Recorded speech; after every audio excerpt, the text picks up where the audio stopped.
Recuerdo que en el año 1995, justo antes de que se publicara mi libro La inteligencia emocional, se me ocurrió que habría logrado el éxito si un día oía por casualidad una conversación entre dos desconocidos. Uno de ellos mencionaba las palabras inteligencia emocional y el otro entendía a qué se refería. Sería la prueba de que el concepto de inteligencia emocional, o IE, había llegado a ser un meme, una nueva idea que había penetrado en nuestra cultura. En la actualidad, la IE ha superado con creces esa expectativa. Ha demostrado ser un excelente modelo educativo en el campo del aprendizaje socioemocional y se considera un componente fundamental de un buen liderazgo, así como un elemento necesario para sentirse realizado. Cuando escribí La inteligencia emocional, reuní los frutos de una década de investigaciones, por entonces recientes, sobre el cerebro y las emociones. Recurrí al concepto de inteligencia emocional como marco para poner de relieve un nuevo campo, la neurociencia afectiva. Las investigaciones sobre el cerebro y sobre nuestras vidas emocionales no se detuvieron cuando empecé la obra, sino que más bien se han acelerado en los últimos años. Incluí novedades al respecto en mis libros La inteligencia social y El liderazgo esencial, así como en una serie de artículos aparecidos en la revista Harvard Business Review. En este volumen pretendo continuar con esas novedades y detallar a mis lectores algunos descubrimientos decisivos que nos permiten comprender mejor la inteligencia emocional y cómo aplicar ese conjunto de capacidades. No se trata de un análisis técnico y exhaustivo de datos científicos, sino de un trabajo en curso que se centra en descubrimientos con un valor práctico, en hallazgos que podemos aplicar en la vida cotidiana. Voy a tratar los siguientes puntos.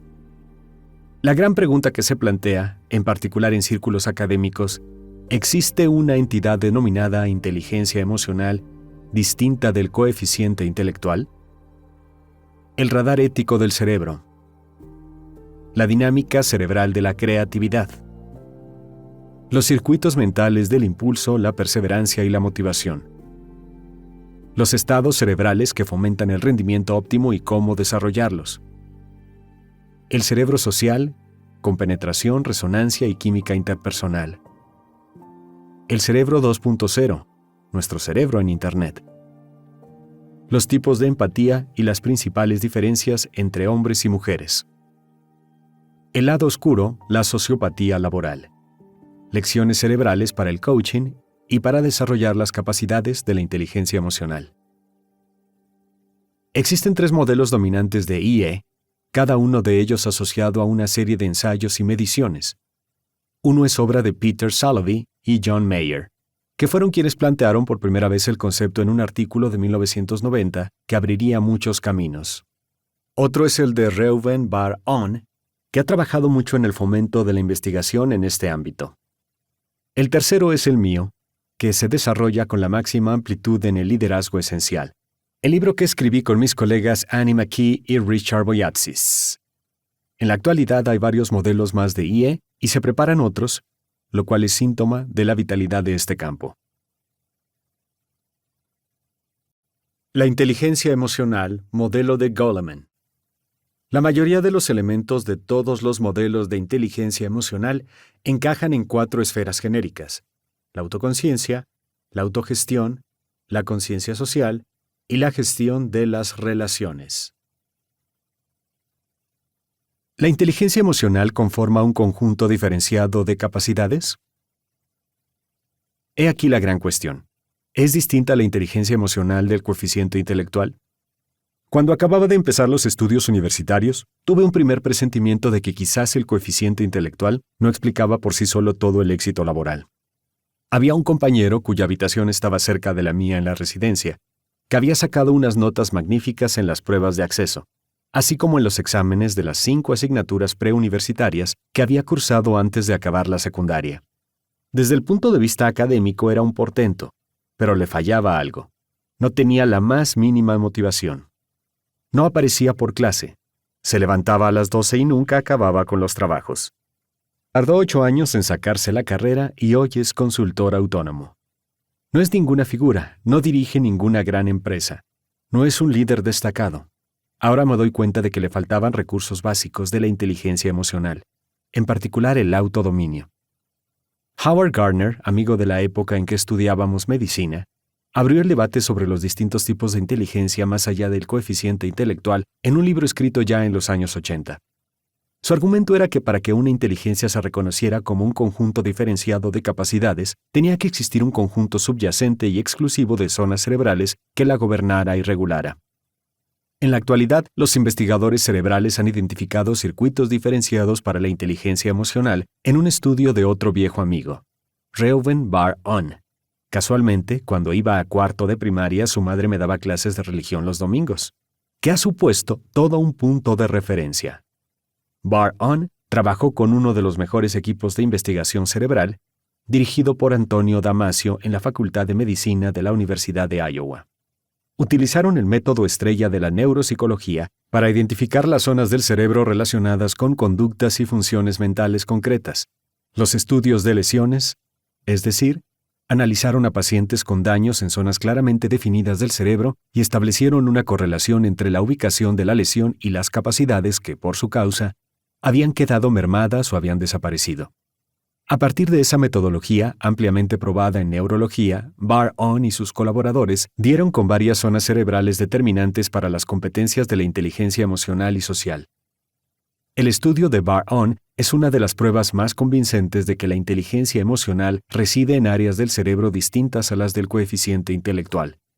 Otros estudios realizados con otros métodos respaldan la misma conclusión. En su conjunto, esa información revela que existen centros cerebrales específicos que gobiernan la inteligencia emocional, lo que diferencia ese conjunto de capacidades humanas de la inteligencia académica, es decir, verbal, matemática y espacial, o coeficiente intelectual, que es como se conocen esas competencias puramente cognitivas, así como de los rasgos de la personalidad. El coeficiente intelectual frente a la inteligencia emocional. La base cerebral de la inteligencia emocional a partir de técnicas de neuroimagen y estudios de lesiones. El cerebro está formado por hemisferio derecho, córtex somatosensorial insular, amígdala derecha, circunvolución del cíngulo anterior, córtex órbitofrontal ventromedial. La amígdala derecha, tenemos dos, una en cada hemisferio cerebral, es un centro nervioso dedicado a las emociones y situado en el cerebro medio. En la inteligencia emocional me refería a la histórica investigación de Joseph Ledoux sobre la función de la amígdala en las reacciones emotivas y los recuerdos. Según se descubrió en el estudio de Bar-On, los pacientes con lesiones u otro tipo de daños en la amígdala derecha presentan una pérdida de autoconciencia emocional, es decir, de la capacidad de ser conscientes de sus propios sentimientos y comprenderlos. Otra zona determinante para la inteligencia emocional se localiza también en el hemisferio derecho del cerebro. Es el córtex somatosensorial derecho. Cuando presenta daños, también existe una deficiencia en la autoconciencia, así como en la empatía, es decir, la conciencia de las emociones de los demás. La capacidad de comprender y sentir nuestras propias emociones es decisiva para entender las de los demás y sentir empatía. Por otro lado, la empatía depende asimismo de otra estructura del hemisferio derecho, la ínsula o córtex insular, un nodo de los circuitos cerebrales que detecta el estado corporal y nos dice cómo nos sentimos, por lo cual determina decisivamente cómo sentimos y comprendemos las emociones de los demás. Otra zona muy importante es la circunvolución del cíngulo anterior, en la parte frontal de una banda de fibras cerebrales que rodean el cuerpo calloso, que conecta las dos mitades del cerebro. La circunvolución del cíngulo anterior se encarga del control de los impulsos, esto es, de la capacidad de manejar las emociones, en especial las angustiosas y los sentimientos intensos. Por último, tenemos la franja ventromedial del córtex prefrontal, que está situado justo detrás de la frente y es la última parte del cerebro que acaba de desarrollarse. Se trata del centro ejecutivo de la mente, donde reside la capacidad de resolver problemas personales e interpersonales, de controlar los impulsos, de expresar los sentimientos de un modo eficaz y de relacionarnos adecuadamente con los demás. La autoconciencia. Los nuevos descubrimientos parecen indicar el modo en que las regiones cerebrales relacionadas con la autoconciencia nos ayudan a aplicar la ética y a tomar decisiones en general. La clave para comprender esa dinámica es distinguir entre el cerebro pensante, el neocórtex, y las zonas subcorticales. Funciones corticales y subcorticales. El neocórtex contiene centros dedicados a la cognición y a otras operaciones mentales complejas. Por el contrario, en las zonas subcorticales es donde se producen los procesos mentales más básicos. Justo por debajo del cerebro pensante y adentrándose en el córtex, se encuentran los centros límbicos, las principales zonas del cerebro dedicadas a las emociones. Las hallamos también en el cerebro de otros mamíferos. Las partes más antiguas del subcórtex se prolongan hasta el tronco del encéfalo, conocido como cerebro reptiliano, por tratarse de una suerte de arquitectura básica que tenemos en común con los reptiles. Antonio Damasio, el neurocientífico en cuyo laboratorio se llevó a cabo el trabajo de Bar-On sobre los principios básicos de la IE en el cerebro, ha escrito sobre un caso neurológico que resulta revelador. Se trata de un excelente abogado de empresa que desgraciadamente sufrió un tumor cerebral, aunque por suerte se lo diagnosticaron pronto y lo operaron con buenos resultados. Sin embargo, durante la intervención, el cirujano tuvo que cortar circuitos que conectan zonas muy importantes del córtex prefrontal, el centro ejecutivo del cerebro, y la amígdala, en la zona del cerebro medio dedicada a las emociones. Tras la operación se produjo una circunstancia clínica sumamente desconcertante. Según todas las pruebas de coeficiente intelectual, memoria y atención a las que lo sometieron, el abogado seguía siendo igual de inteligente que antes, pero ya no podía hacer su trabajo. Lo despidieron. No funcionó en ningún otro puesto, se divorció, perdió la casa. Acabó viviendo en la habitación de invitados de su hermano y, desesperado, acudió a Damasio para averiguar qué le sucedía. Al principio, el neurocientífico quedó completamente perplejo, porque según todas las pruebas neurológicas, el paciente estaba bien, pero luego encontró una pista al preguntarle, ¿cuándo quiere que volvamos a darle hora? Descubrió entonces que el abogado podía decirle las ventajas y los inconvenientes racionales de todas las horas disponibles durante las 2 semanas siguientes, pero se veía incapaz de decidir cuál resultaba mejor. Según Damasio, para tomar una buena decisión tenemos que aplicar sentimientos a los pensamientos. Pero la lesión provocada al extirpar el tumor había tenido como consecuencia que el paciente ya no lograra conectar lo que pensaba con las ventajas y los inconvenientes emocionales. Esos sentimientos proceden de los centros emocionales del cerebro medio, que interactúan con una zona concreta del córtex prefrontal.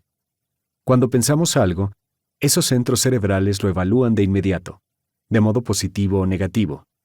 Eso es lo que nos permite establecer prioridades. Por ejemplo, ¿cuál es la mejor hora para acudir al médico?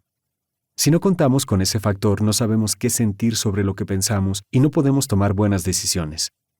Los circuitos corticales subcorticales aportan también un timón ético. En una zona inferior, por debajo de las zonas límbicas, se encuentra una red nerviosa formada por los ganglios basales. Se trata de una parte muy primitiva del cerebro, pero que cumple una función extraordinariamente importante para desenvolvernos en el mundo moderno. A medida que avanzamos por las distintas situaciones de la vida, los ganglios basales deducen normas de las decisiones que tomamos. Cuando hice tal cosa me fue bien, cuando hice tal otra fue un fracaso, etc. La sabiduría vital acumulada se almacena en esos circuitos primitivos. Sin embargo, al encontrarnos ante una decisión, es el córtex verbal el que genera lo que pensamos acerca de ella. Aunque para acceder de forma más profunda a nuestra experiencia vital sobre el asunto en cuestión, necesitamos un número mayor de aportaciones por parte de esos circuitos subcorticales. Si bien los ganglios basales tienen cierta conexión directa con las zonas verbales, resulta que también cuentan con muchas vinculaciones con el tracto gastrointestinal, es decir, las tripas. Así pues, cuando tomamos una decisión, el hecho de que sintamos en las tripas, si es acertada o no, también resulta importante. Eso no significa que haya que hacer caso omiso de otros factores, pero si la decisión no encaja con lo que sentimos, quizá nos convenga pensárnoslo 2 veces. Al parecer, esa regla general desempeñó un papel fundamental en un estudio realizado con empresarios californianos de éxito, a quienes se preguntó cómo tomaban las decisiones profesionales cruciales. Todos se refirieron más o menos a la misma estrategia. En primer lugar, devoraban con avidez cualquier dato o información que pudiera estar relacionado con la decisión que debían tomar, con amplitud de miras. Sin embargo, a continuación todos comparaban la decisión racional con lo que les decían las tripas. Si un acuerdo les daba mala espina, era posible que no lo cerraran, aunque sobre el papel las perspectivas fuesen buenas. La respuesta a la pregunta, ¿lo que voy a hacer encaja en mi rumbo vital, mi propósito o mi ética?, no nos llega con palabras, sino mediante esa reacción visceral. A continuación, lo verbalizamos. El mejor estado cerebral para una tarea. El autodominio exige autoconciencia más autorregulación, componentes clave de la inteligencia emocional. Uno de los parámetros del autodominio es alcanzar el estado cerebral más adecuado para realizar una tarea. Si hablamos de eficiencia personal, tenemos que encontrarnos en el mejor estado interno para la labor que vayamos a realizar, y cada uno de ellos tiene sus puntos a favor y sus puntos en contra. Por ejemplo, las investigaciones demuestran que las ventajas de estar de buen humor son tener mayor creatividad, resolver mejor los problemas, contar con una mayor flexibilidad mental y ser más eficientes en la toma de decisiones en muchos sentidos. Sin embargo, entre los inconvenientes se aprecia una tendencia a no utilizar también el sentido crítico al distinguir entre argumentos sólidos y endebles, o a tomar decisiones precipitadas, o a no prestar suficiente atención a los detalles en una tarea que lo requiere. Por otro lado, estar de mal humor o como mínimo de un humor más pesimista tiene su lado positivo. Entre otras cosas, se demuestra una mayor capacidad de prestar atención al detalle, incluso al hacer algo aburrido, lo que nos dice que es mejor ponerse serio antes de leer un contrato.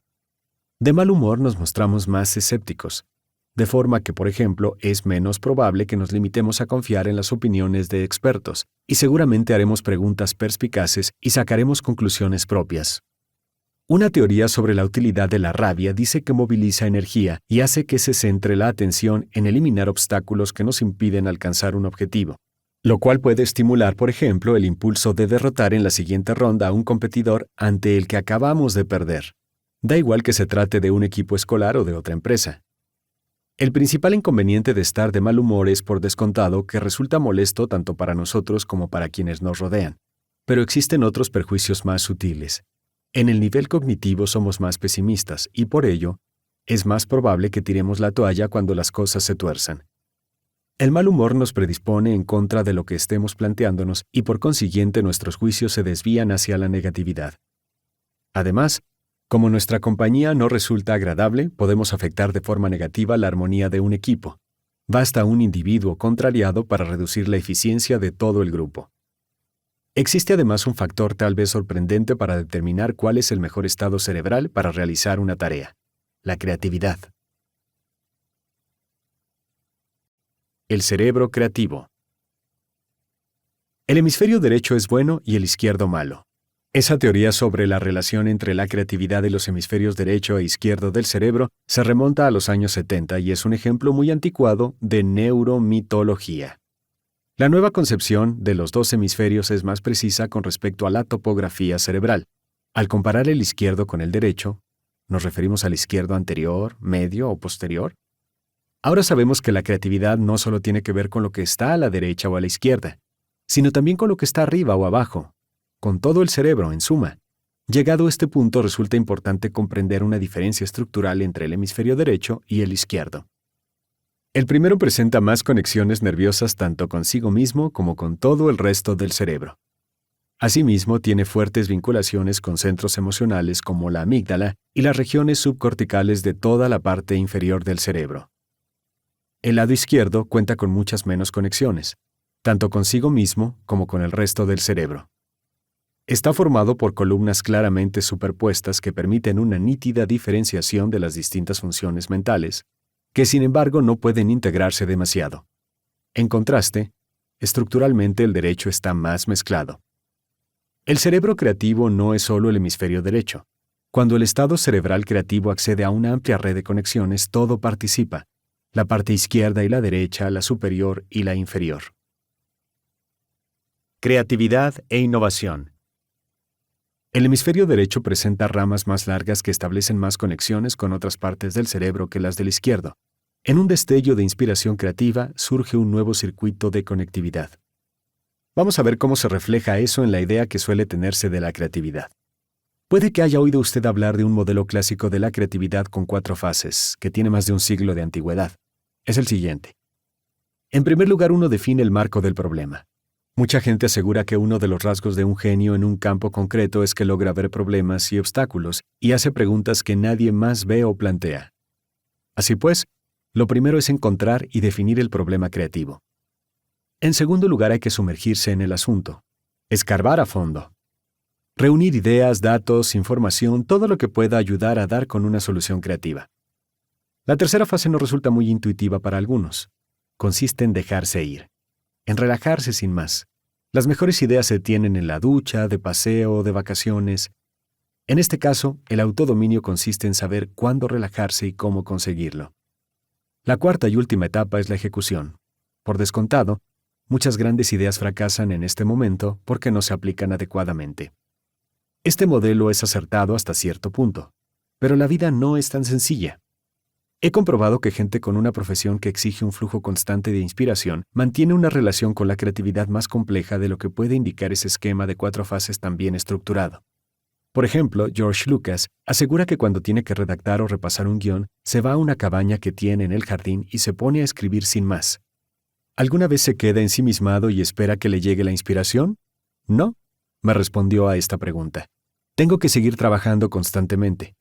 Así opera ese genio en concreto, aunque sospecho que sus circuitos creativos poseen una fluidez singular. El segundo genio creativo con el que hablé del tema fue Philip Glass, uno de los compositores contemporáneos más célebres del mundo. ¿De dónde sacas las ideas?, le pregunté, y su contestación me sorprendió. Sé exactamente cuándo van a presentarse, entre las 11 de la mañana y las 3 de la tarde. Es cuando trabajo en nuevas composiciones. Más típico puede ser el caso de una tercera experta en creatividad con la que conversé, Adrienne Weiss, que se dedica al desarrollo y la redefinición de marcas. Le encargaron ayudar a rediseñar la imagen de la cadena multinacional de heladerías Baskin-Robbins, incluido un logotipo nuevo. Weiss pensó, bueno, ¿qué tenemos aquí? Baskin-Robbins es famosa por sus 31 sabores. ¿Cómo vamos a conseguir que eso resulte nuevo e inconfundible? Le dio vueltas al asunto, pero sin éxito, hasta que una noche se despertó en pleno sueño y recordó haber visto el nombre Baskin-Robbins con un 3 destacado en la parte derecha de la B inicial y un 1 en la izquierda de la R. Juntos formaban un 31, la cantidad de sabores de la marca. Si mira el nuevo logotipo de Baskin-Robbins, verá que esa cifra está resaltada en la B y la R, y se le ocurrió soñando. Los estudios cerebrales sobre la creatividad nos dicen qué sucede cuando gritamos ¡Eureka!, cuando se nos ocurre algo de repente. Si se miden las ondas cerebrales electroencefalográficas en un momento creativo, resulta que hay una gran actividad gamma que alcanza un pico 300 milisegundos antes de que se nos ocurra la respuesta. Esa actividad indica un enlace neuronal. Células cerebrales muy distintas se conectan en una nueva red nerviosa, por ejemplo, cuando surge una nueva asociación. Justo después de ese pico gamma, la nueva idea entra en la conciencia. Esa función intensificada se concentra en la zona temporal, localizada en el costado del neocórtex derecho. Se trata de la misma área que interpreta las metáforas y entiende los chistes. Permite comprender el lenguaje del inconsciente, lo que Freud denominó el proceso primario. El lenguaje de los poemas, el arte, de los mitos. Es la lógica de los sueños, donde todo vale y lo imposible es posible.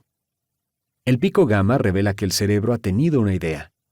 En ese momento, las células del hemisferio derecho utilizan esas conexiones y ramas más largas para comunicarse con otras zonas. Han hecho mayor acopio de información y la reúnen de acuerdo con una organización novedosa. ¿Cuál es la mejor forma de movilizar esa actividad cerebral? Primero hay que concentrarse intensamente en el objetivo o el problema y luego relajarse y llegar a la fase tercera, dejarse ir. Lo contrario, tratar de forzar la idea, podría ahogar involuntariamente la creatividad.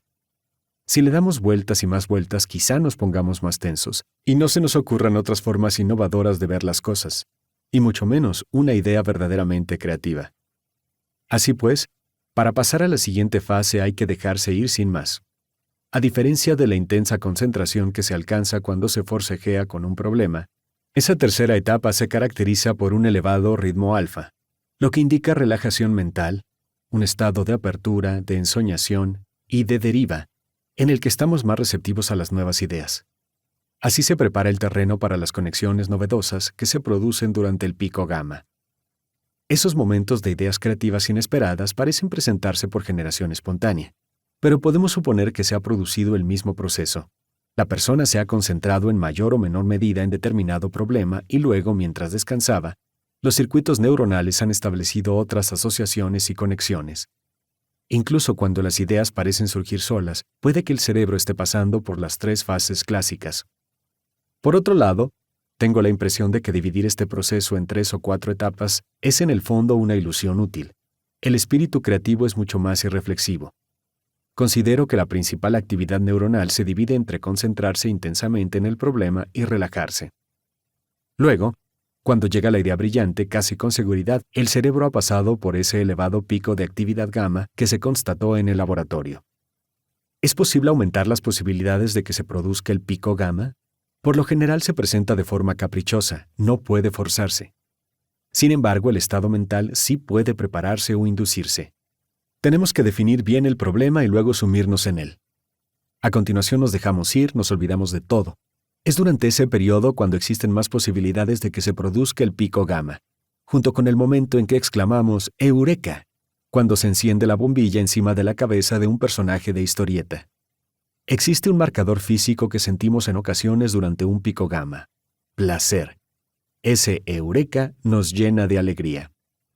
A continuación llega la 4ª fase, la de la puesta en práctica, donde una buena idea cuaja o fracasa.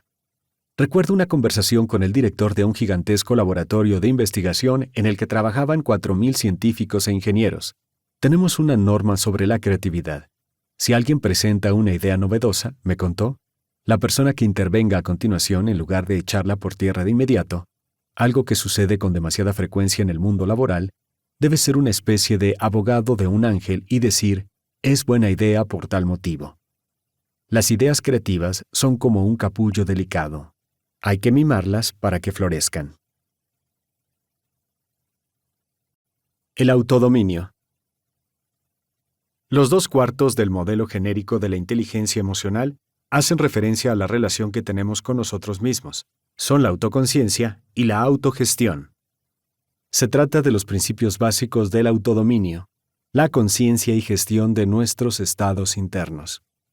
Esas capacidades son las que permiten que alguien tenga un excelente rendimiento individual en cualquier campo, y en el empresarial en concreto aporte magníficas contribuciones personales. Es decir, que sea lo que llamamos una estrella solitaria. Competencias como la gestión de las emociones, el impulso concienciado para alcanzar objetivos, la adaptabilidad y la iniciativa se basan en la autogestión emocional. El autodominio. La autorregulación de las emociones y los impulsos depende en gran medida de la interacción entre el córtex prefrontal, el centro ejecutivo del cerebro, y los centros emocionales del cerebro medio, en particular los circuitos que convergen en la amígdala. La zona más importante para la autorregulación es el córtex prefrontal, que en cierto sentido equivale al jefe bueno del cerebro, el que nos guía en nuestro mejor momento. En la región dorsolateral de la zona prefrontal se localiza el control cognitivo, que regula la atención, la toma de decisiones, la acción voluntaria, el razonamiento y la flexibilidad de respuesta. La amígdala es un punto desencadenante de la angustia, la ira, el impulso, el miedo, etc. Cuando ese circuito toma las riendas, actúa como el jefe malo y nos conduce a realizar acciones de las que más tarde podemos arrepentirnos. La interacción entre esas dos zonas del cerebro crea una autopista nerviosa que, cuando está equilibrada, es la base del autodominio. La mayor parte de las veces no podemos dictar qué emociones vamos a sentir, cuándo vamos a sentirlas ni con qué fuerza. Nos llegan espontáneamente desde la amígdala y otras zonas subcorticales. Alcanzamos el punto de elección una vez que nos sentimos de una forma determinada. ¿Qué hacemos entonces? ¿Cómo lo expresamos? Si el córtex prefrontal tiene los circuitos inhibidores a pleno rendimiento, lograremos alcanzar un punto de decisión que nos permita ser más astutos al guiar nuestra respuesta y, por consiguiente, al manejar las emociones de los demás para bien o para mal en esa situación.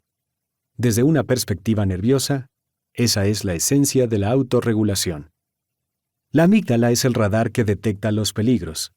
El cerebro está concebido como un instrumento de supervivencia.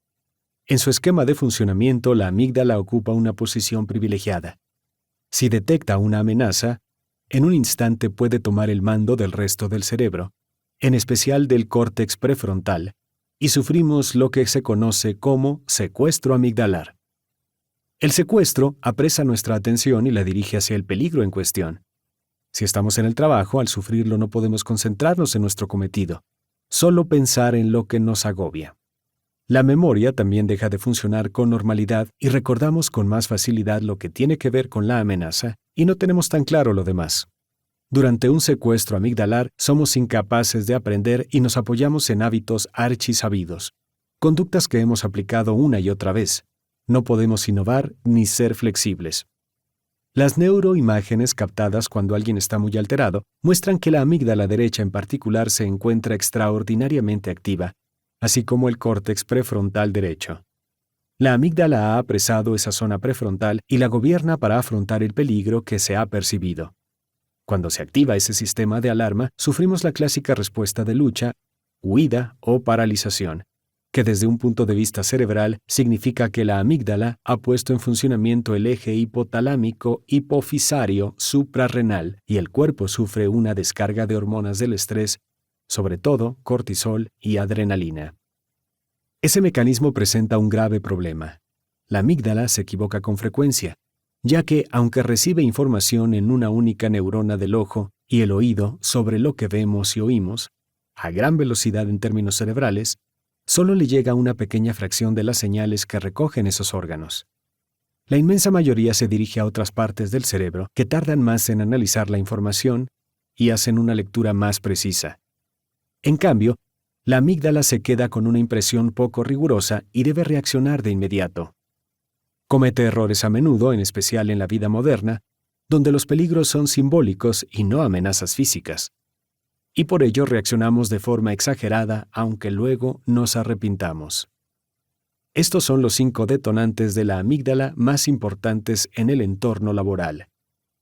Ser objeto de condescendencia y falta de respeto, recibir un trato injusto, no sentirnos valorados, tener la impresión de que no nos escuchan, vernos sometidos a calendarios poco realistas.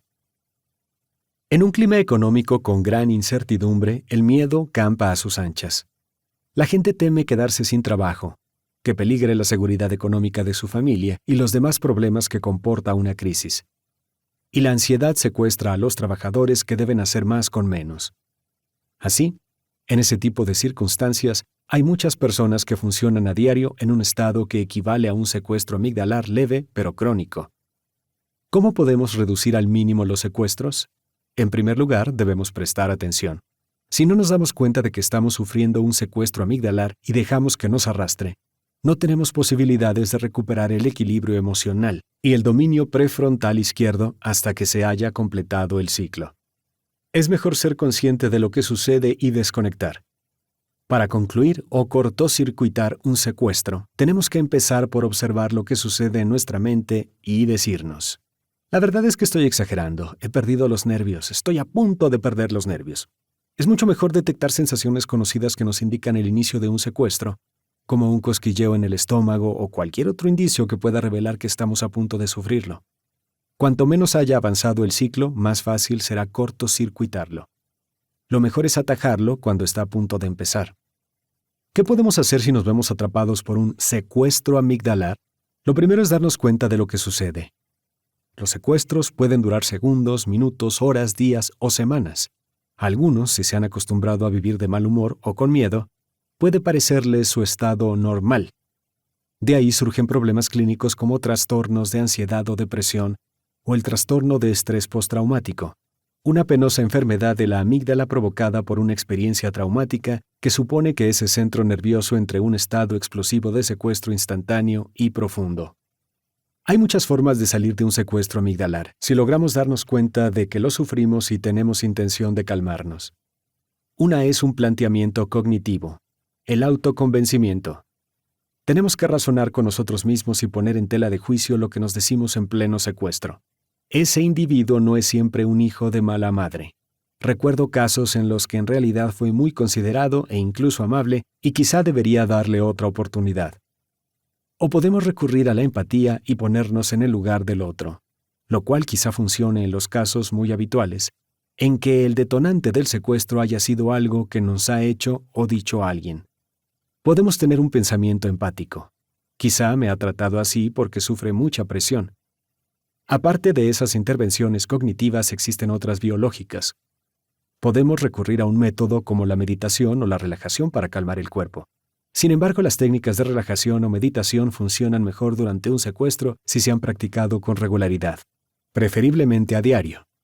Si no se ha creado un fuerte hábito mental, no pueden invocarse así como así.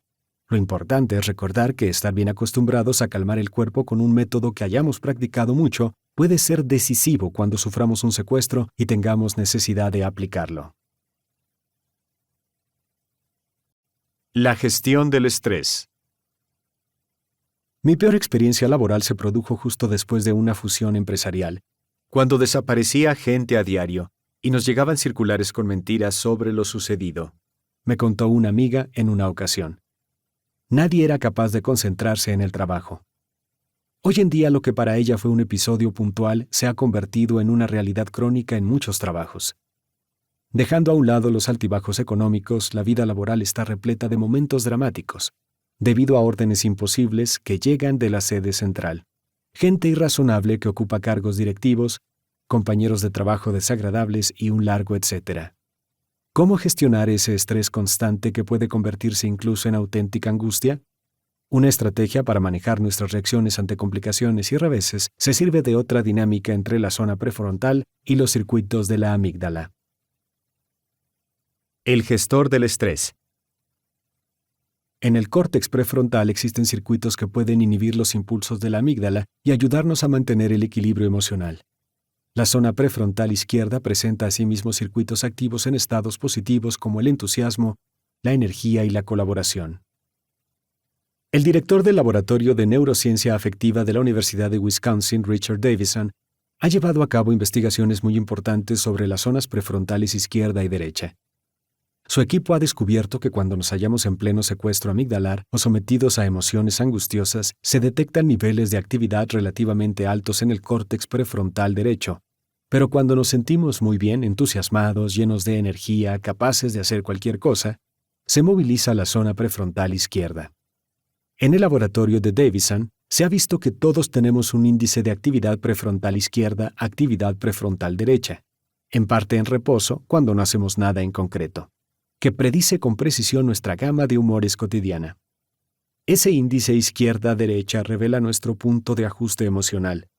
Quienes presentan mayor actividad prefrontal izquierda que derecha tienen más posibilidades de experimentar un número mayor de emociones positivas cotidianamente. Por el contrario, los que cuentan con un lado derecho más activo tienden a sufrir más emociones negativas. Ese índice presenta una campana de Gauss, como la conocida curva en forma de U invertida del coeficiente intelectual. Casi todos nos situamos en el centro. Tenemos unos días buenos y otros malos. Algunas personas están en el extremo derecho. Puede que sufran una depresión clínica o ansiedad crónica. Por el contrario, quienes se encuentran en el extremo izquierdo de la campana de Gauss se recuperan de las adversidades con una rapidez extraordinaria. Davison ha investigado asimismo lo que denomina estilos emocionales, que en realidad son estilos cerebrales. Existe uno que refleja con qué facilidad nos enojamos, dónde nos encontramos en el espectro que va de la gente con una amígdala explosiva, los que enseguida se alteran, se frustran o se enfadan, a la imperturbable. Un segundo estilo indica con qué velocidad nos recuperamos tras un momento de angustia. Hay quienes se reponen rápidamente una vez que se alteran, mientras que a otros les cuesta mucho tiempo. En el extremo de la lentitud está la gente que da vueltas a las cosas o se preocupa sin cesar, que sufre secuestros amigdalares leves continuados. La preocupación crónica mantiene la amígdala alerta, de modo que el individuo permanece en un estado de angustia mientras sigue cavilando. Si tenemos en cuenta que nos enfrentamos a muchas tensiones realistas, esos dos primeros estilos, ser imperturbable y capaz de recuperarse deprisa, son los más eficaces para bregar con los problemas del mundo laboral. El tercer estilo evalúa la profundidad de los sentimientos de una persona. Unos los experimentan con mucha intensidad y otros de modo más superficial. Quienes presentan sentimientos más fuertes pueden disponer de mayor capacidad para comunicarlos con autenticidad y eficacia para emocionar a la gente. Existe otro dato relevante sobre el índice izquierda-derecha. Barbara Fredrickson, de la Universidad de Carolina del Norte, señala que la gente que prospera en la vida, que tiene relaciones positivas y un trabajo gratificante, que considera que su existencia tiene sentido, experimenta al menos 3 acontecimientos emocionales positivos por cada uno negativo. También se ha observado un índice parecido entre las emociones positivas y negativas en los equipos de éxito, donde la proporción es de 5 contra 1. Parece ser que el índice de la gente próspera se aplica también colectivamente. Cuando estamos atrapados en un secuestro amigdalar continuado, ya sea intenso o leve, sufrimos una activación del sistema nervioso simpático. No se trata de un estado agradable, sino de un problema crónico. Durante el secuestro, los circuitos de alarma activan la respuesta de lucha, huida o paralización, que segrega hormonas generadoras del estrés con toda una serie de consecuencias negativas, como una disminución de la eficacia de la reacción inmunitaria. El estado contrario, la activación del sistema nervioso parasimpático, se produce cuando estamos relajados. Biológica y neurológicamente, se trata de la modalidad de restablecimiento y recuperación y está vinculada a la activación de la zona prefrontal izquierda. Para cultivar una mayor intensidad de la actividad de esa área, que genera emociones positivas, podemos aplicar distintas estrategias. Una de ellas consiste en desconectar regularmente de una rutina de agitación y problemas para reposar y restablecernos. Programe momentos para no hacer nada. Saque al perro, dese una buena ducha, cualquier cosa que le permita cortar el ritmo constante de su actividad habitual. Otra estrategia se conoce como conciencia plena o mindfulness. Daniel Siegel, de la Universidad de California en Los Ángeles, UCLA, es autor de un análisis sencillo pero ingenioso de las zonas cerebrales que participan en ese proceso. La modalidad más conocida de conciencia plena consiste en cultivar una presencia que planea sobre la experiencia del momento, una conciencia que no juzga y no reacciona ante los pensamientos o los sentimientos que puedan pasar por la mente.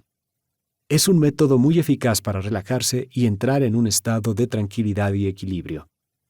La reducción del estrés a partir de la conciencia plena, el método creado por Jon Kabat-Zinn, se utiliza mucho en medicina para ayudar a los pacientes a sobrellevar síntomas crónicos, ya que alivia el sufrimiento emocional que suelen llevar aparejado, y por consiguiente mejora su calidad de vida. Richard Davidson aunó fuerzas con Kabat-Zinn, que por entonces trabajaba en el Centro Médico de la Universidad de Massachusetts, para enseñar a la gente a entrar en un estado de relajación en el trabajo gracias a la conciencia plena. Kabat-Zinn enseñó esa técnica a personas que se encontraban en un entorno laboral muy estresante, una empresa de biotecnología de reciente creación donde se trabaja con entrega total las 24 horas del día. Las instruyó con un programa de 8 semanas de duración que suponía practicar la conciencia plena una media de 30 minutos al día. Davidson realizó estudios sobre el cerebro antes y después del programa de la conciencia plena. Antes, el punto de ajuste emocional de la mayoría de la gente se encontraba hacia la derecha, lo que indicaba que estaban preocupados. Tras 8 semanas de conciencia plena, empezó a moverse hacia la izquierda, y las declaraciones de los propios trabajadores dejaban claro que con el paso a la zona más positiva de las emociones, habían salido a la superficie el entusiasmo, la energía y la jovialidad en el entorno laboral. La conciencia plena parece ser un buen sistema de refuerzo del dominio de las zonas determinantes del córtex prefrontal. Davidson me ha dado una buena noticia. Los principales beneficios de la conciencia plena en lo que a un giro del punto de ajuste emocional del cerebro se refiere, se obtienen al inicio de la práctica. No hay que esperar años para notar la mejoría, aunque probablemente sea necesario seguir ejercitando la técnica a diario para mantener la tendencia. Junto a ese cambio hacia una gama de humores más positiva, tenemos otro instrumento nervioso para gestionar el estrés: un menor tiempo de recuperación. Tradicionalmente, la sesión diaria de conciencia plena se concluye con un periodo de pensamientos afectuosos dirigidos a los demás, la práctica del cariño. Se trata de la generación intencionada de un estado de ánimo positivo que aumenta el tono vagal, es decir, la capacidad de movilización del cuerpo para superar un obstáculo y luego recuperarse con rapidez. El nervio vago regula el latido cardíaco y otras funciones de los órganos y desempeña un papel destacado en el proceso de tranquilización del cuerpo cuando nos angustiamos. Contar con un mejor tono vagal nos permite actuar con más facilidad al activarnos ante un problema y al relajarnos luego, en lugar de quedarnos en estado de excitación. Un buen tono vagal no solo nos ayuda a recuperarnos de la tensión, sino también a dormir mejor y a protegernos contra las consecuencias negativas para la salud del estrés crónico. La clave para mejorar el tono vagal es dar con un método que nos guste y practicarlo a diario, como si hiciéramos gimnasia del nervio vago. Las técnicas existentes son variadas y van desde algo tan sencillo como acordarnos de contar del 1 al 10 poco a poco cuando empezamos a enfadarnos con alguien, hasta la relajación sistemática de los músculos o la meditación. En ocasiones, cuando hablo de meditación, un tema sobre el que escribo desde hace décadas, me preguntan si pueden conseguirse los mismos efectos con psicofármacos. Yo prefiero recurrir a técnicas mentales para intervenir en los estados del cerebro. Es una forma natural de manejarlo. Existen muchos tipos de meditación que implican estrategias mentales distintas: la concentración, la conciencia plena y la visualización, por poner solo 3 ejemplos. Cada uno de ellos tiene efectos concretos sobre nuestros estados mentales. Por ejemplo, la visualización activa centros del córtex visual espacial, mientras que la concentración trabaja los circuitos de atención del córtex prefrontal, pero no la zona visual. Un nuevo campo científico, la neurociencia contemplativa, ha empezado a estudiar con detenimiento qué diferencias hay entre las consecuencias de un tipo u otro de meditación en el cerebro, qué centros se activan y cuáles podrían ser los beneficios concretos.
La motivación, lo que nos mueve. Las palabras motivación y emoción tienen orígenes muy parecidos. Las dos están relacionadas con el concepto de movimiento. La motivación es lo que nos impulsa a actuar para conseguir un objetivo. Todo lo que nos motive nos hace sentir bien. Como me dijo un científico, para conseguir que hagamos lo que le interesa, la naturaleza lo convierte en un placer. Las motivaciones determinan dónde encontramos placeres. Pero con frecuencia, cuando llega el momento de lograr esos objetivos, la vida presenta dificultades. Sin embargo, si nos topamos con contratiempos y obstáculos en la consecución de las metas a las que nos empujan nuestras motivaciones, se activan unos circuitos que convergen en una zona del córtex prefrontal izquierdo, con el fin de recordarnos las buenas sensaciones que vamos a experimentar cuando alcancemos los objetivos. Cuando algo sale mal, eso nos ayuda a seguir adelante a pesar de las dificultades. La gente cuyo punto de ajuste emocional se inclina hacia el lado izquierdo tiende a ser más positiva emocionalmente, pero, según ha constatado Davison, es propensa a la ira, en especial cuando se malogra un objetivo importante. En esos momentos se frustran y se enfadan, lo cual es bueno, porque moviliza la energía y centra la atención en el esfuerzo necesario para superar los obstáculos y alcanzar la meta en cuestión. Por el contrario, señala Davison, La activación de la zona prefrontal derecha funciona como lo que se denomina un inhibidor de la conducta. Esos individuos tiran la toalla con más facilidad cuando las cosas se tuercen. También son demasiado reacios a correr riesgos, no porque tomen precauciones sensatas, sino porque aplican un exceso de cautela. Adolecen de falta de motivación. Suelen ser más ansiosos y miedosos y están más pendientes de posibles amenazas. Las investigaciones de Davison indican que el hemisferio izquierdo se pone en funcionamiento con solo pensar en conseguir un objetivo relevante. La actividad de la zona prefrontal izquierda se relaciona con algo más importante que una meta cualquiera. Es la sensación de tener un norte en la vida. Las grandes empresas que dan sentido a la existencia. Howard Gardner ha escrito sobre lo que denomina buen trabajo, una mezcla de excelencia, hacer un trabajo dando lo mejor de nosotros. Compromiso. Estamos entusiasmados y llenos de energía y nos encanta lo que hacemos. Y ética. El trabajo encaja con el sentido, el propósito y el rumbo que damos a nuestra vida. Nadie lo ha investigado todavía, pero me atrevo a predecir que si se estudiara el cerebro de personas que estuvieran realizando buen trabajo, se detectaría una actividad relativamente mayor en la zona prefrontal izquierda. Cuando estudiaba medicina en Harvard, mi mentor era el psicólogo David McClelland, por aquel entonces importante teórico de la motivación. McClelland planteó 3 motivadores principales para los seres humanos. Existen otros modelos que enumeran docenas. Para mí, cada tipo de motivación es una vía distinta para poner en funcionamiento el córtex prefrontal izquierdo y los centros de recompensa del cerebro, lo que incrementa el impulso y la perseverancia del individuo y hace que se sienta bien. El primero de los 3 motivadores es la necesidad de poder, en el sentido de influir en otras personas. McClelland distinguía entre 2 tipos de poder. Uno es el egoísta y egocéntrico, donde no importa que el efecto sobre los demás sea bueno o malo. Es, por ejemplo, el que demuestran los narcisistas. El otro comporta un beneficio social. El individuo siente placer al influir en los demás positivamente o en favor del bien común. El segundo es la necesidad de afiliación, el placer que se desprende de estar con otra gente. Quienes se caracterizan por esa motivación, por ejemplo, sienten como impulso el simple placer de colaborar con gente con la que están a gusto. Cuando trabajan en pos de una meta común, los individuos movidos por la afiliación encuentran energía, al pensar lo bien que se sentirá todo el mundo cuando se alcance ese objetivo. Los grandes participantes en equipos pueden sacar fuerzas de este tipo de estimulación. Por último, tenemos la necesidad de consecución, de alcanzar un objetivo significativo. A las personas que se caracterizan por ese motivador les encanta llevar la cuenta de lo que sucede, recibir información sobre su progreso. Da igual que se trate de conseguir los objetivos trimestrales estipulados en su trabajo o de recaudar millones para una organización de beneficencia. La gente con un fuerte impulso de consecución se esfuerza por mejorar, aprende incesantemente. Por muy buenos que sean, no se contentan y siempre aspiran a obtener mejores resultados. El impulso de consecución puede tener una desventaja. Hay quien acaba siendo adicto al trabajo, se obsesiona con sus objetivos laborales y se olvida de vivir plenamente. Lo vemos en el caso de los estudiantes excesivamente empollones, que aspiran a sacar excelentes notas a expensas de todo lo demás, o en los ejecutivos de éxito que trabajan 18 horas todos los días de la semana, o en cualquiera que se rija por el perfeccionismo. La clave para que el impulso de consecución resulte saludable es fijarse un nivel de rendimiento muy alto y aspirar a cumplirlo, pero sin ofuscarse, porque si la meta es inalcanzable, no valoramos los triunfos y nos obsesionamos con la más mínima imperfección. En esos casos, el impulso de consecución hace que la situación se nos vaya de las manos. Al evaluar su rendimiento en cualquier situación, los perfeccionistas se fijan solo en lo que podrían haber hecho mejor, no en lo que han hecho bien. Puede que estén ya en un 110% comparados con otra gente, pero tratan desesperadamente de alcanzar un 112 o un 115. En la actualidad ese esfuerzo se premia muy claramente tanto en el mundo educativo como en el laboral, pero tiene un coste humano tanto para el estudiante como para el trabajador. La vida se resiente. El precio puede ser un fracaso sentimental detrás de otro, o no tener nunca tiempo para disfrutar de algo, o desde el punto de vista de la salud sufrir de estrés crónico. ¿Cómo podemos ayudar a quien sufra ese problema? Creo que primero hay que tratar de hacerle entender que aspirar a un éxito excesivo tiene un lado negativo. Lo segundo es explicarle que no siempre hay que conseguir un 110%, que a veces llegar solo al 80 o al 90 ya está muy bien. y que además de tener éxito uno puede disfrutar de la vida y ser feliz. McClellan descubrió que puede calcularse el nivel de necesidad de consecución con un simple juego infantil, consistente en lanzar una anilla de plástico que debe encajar en una estaca que previamente se ha clavado en el suelo y que puede colocarse a 1, 2, 3 o 4 metros de distancia. Cuando más lejos esté, más puntos se obtienen. A la gente con una gran motivación de consecución se le da muy bien calcular cuál es la máxima distancia a la que puede colocar la estaca para luego acertar al lanzar la anilla. Tienen habilidad para correr riesgos. Puede que hagan cosas que a ojos de los demás parezcan muy peligrosas, pero antes han investigado adecuadamente y poseen la información necesaria, o cuentan con la capacidad requerida, las habilidades que les ayudarán a lograr el objetivo. En sus investigaciones, McClellan averiguó que ese rasgo está muy marcado en los empresarios de gran éxito profesional. Recuerdo que hace unos años participé en unas jornadas sobre el mundo laboral, en concreto en una mesa redonda con 2 jóvenes expertos en nuevas tecnologías, cada uno de ellos responsable de una .com. Una en concreto era Razorfish, que se dedicaba a comprar espacio publicitario interactivo en aquella historia tan novedosa por entonces que se llamaba Internet. Todo el mundo tenía muchas esperanzas depositadas en Razorfish en aquel momento, el principio de la burbuja tecnológica de los años 90, y la joven empresa ganaba valor de mercado con bastante rapidez. Razorfish tenía una buena capitalización de mercado que se esfumó cuando estalló la burbuja. Desde entonces ha cambiado de manos en varias ocasiones. Personalmente me despertó más interés el otro emprendedor de la mesa redonda, que dirigía una nueva compañía que en aquella época llamaba menos la atención que Razorfish. Al hablar con él me di cuenta de que era el típico ejemplo del perfil trazado por McClellan del empresario con un gran impulso de consecución. Daba la impresión de que disfrutaba descubriendo constantemente cómo mejorar su rendimiento. Mientras hacía la carrera había resuelto una compleja cuestión matemática relacionada con algoritmos avanzadísimos, que poca gente comprendía y que tenía importantes aplicaciones potenciales en Internet. Los demás consideraban que se había arriesgado enormemente al crear una .com basada en la aplicación de un método poco conocido y aún por poner a prueba. Pero él estaba convencido de que funcionaría.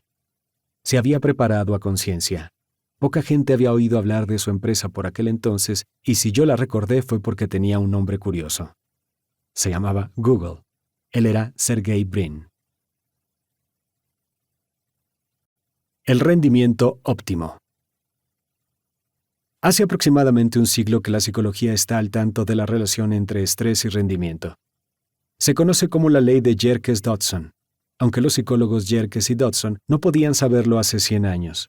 En realidad estaban estudiando los efectos del eje hipotalámico-hipofisario suprarrenal, las conexiones que segregan hormonas del estrés cuando se activa la amígdala. Se trata de una forma distinta de analizar de qué modo el cerebro beneficia o perjudica nuestro rendimiento, ya sea en el trabajo, en el aprendizaje, en un deporte o cualquier otra esfera que requiera la aplicación de nuestras capacidades. La ley de Yerkes-Dodson recoge 3 estados principales: desvinculación, flujo y sobrecarga. Cada uno de ellos tiene una enorme influencia en nuestra capacidad de rendir al máximo. La desvinculación y la sobrecarga dan al traste con nuestros esfuerzos, mientras que el flujo les saca partido. Las consecuencias del estrés sobre el rendimiento. La relación entre estrés y rendimiento reflejada en la ley de Yerkes-Dodson indica que el aburrimiento y la desvinculación activan una cantidad excesivamente pequeña de las hormonas del estrés segregadas por el eje hipotalámico-hipofisario suprarrenal, con lo que el rendimiento se resiente. Cuando nos sentimos más motivados y vinculados, el estrés bueno nos sitúa en la zona óptima, donde funcionamos en plenitud de condiciones. Si los problemas resultan excesivos y nos desbordan, entramos en la zona de agotamiento, donde los niveles de hormonas del estrés son demasiado elevados y entorpecen el rendimiento. La desvinculación. En todo el mundo abundan los trabajos repletos de individuos estancados por falta de vinculación, de implicación. Les aburre su cometido. No se sienten inspirados y carecen de interés. La motivación para rendir al máximo es escasa o nula, y se limitan a hacer lo mínimo para que no los despidan. Los estudios sobre el compromiso de los trabajadores señalan que en las empresas más productivas hay 10 empleados completamente vinculados por cada uno desvinculado. mientras que en las que tienen una productividad media, la proporción es solamente de 2:1. Los trabajadores vinculados son más productivos, ofrecen una mejor atención a los clientes y resultan más leales a la empresa.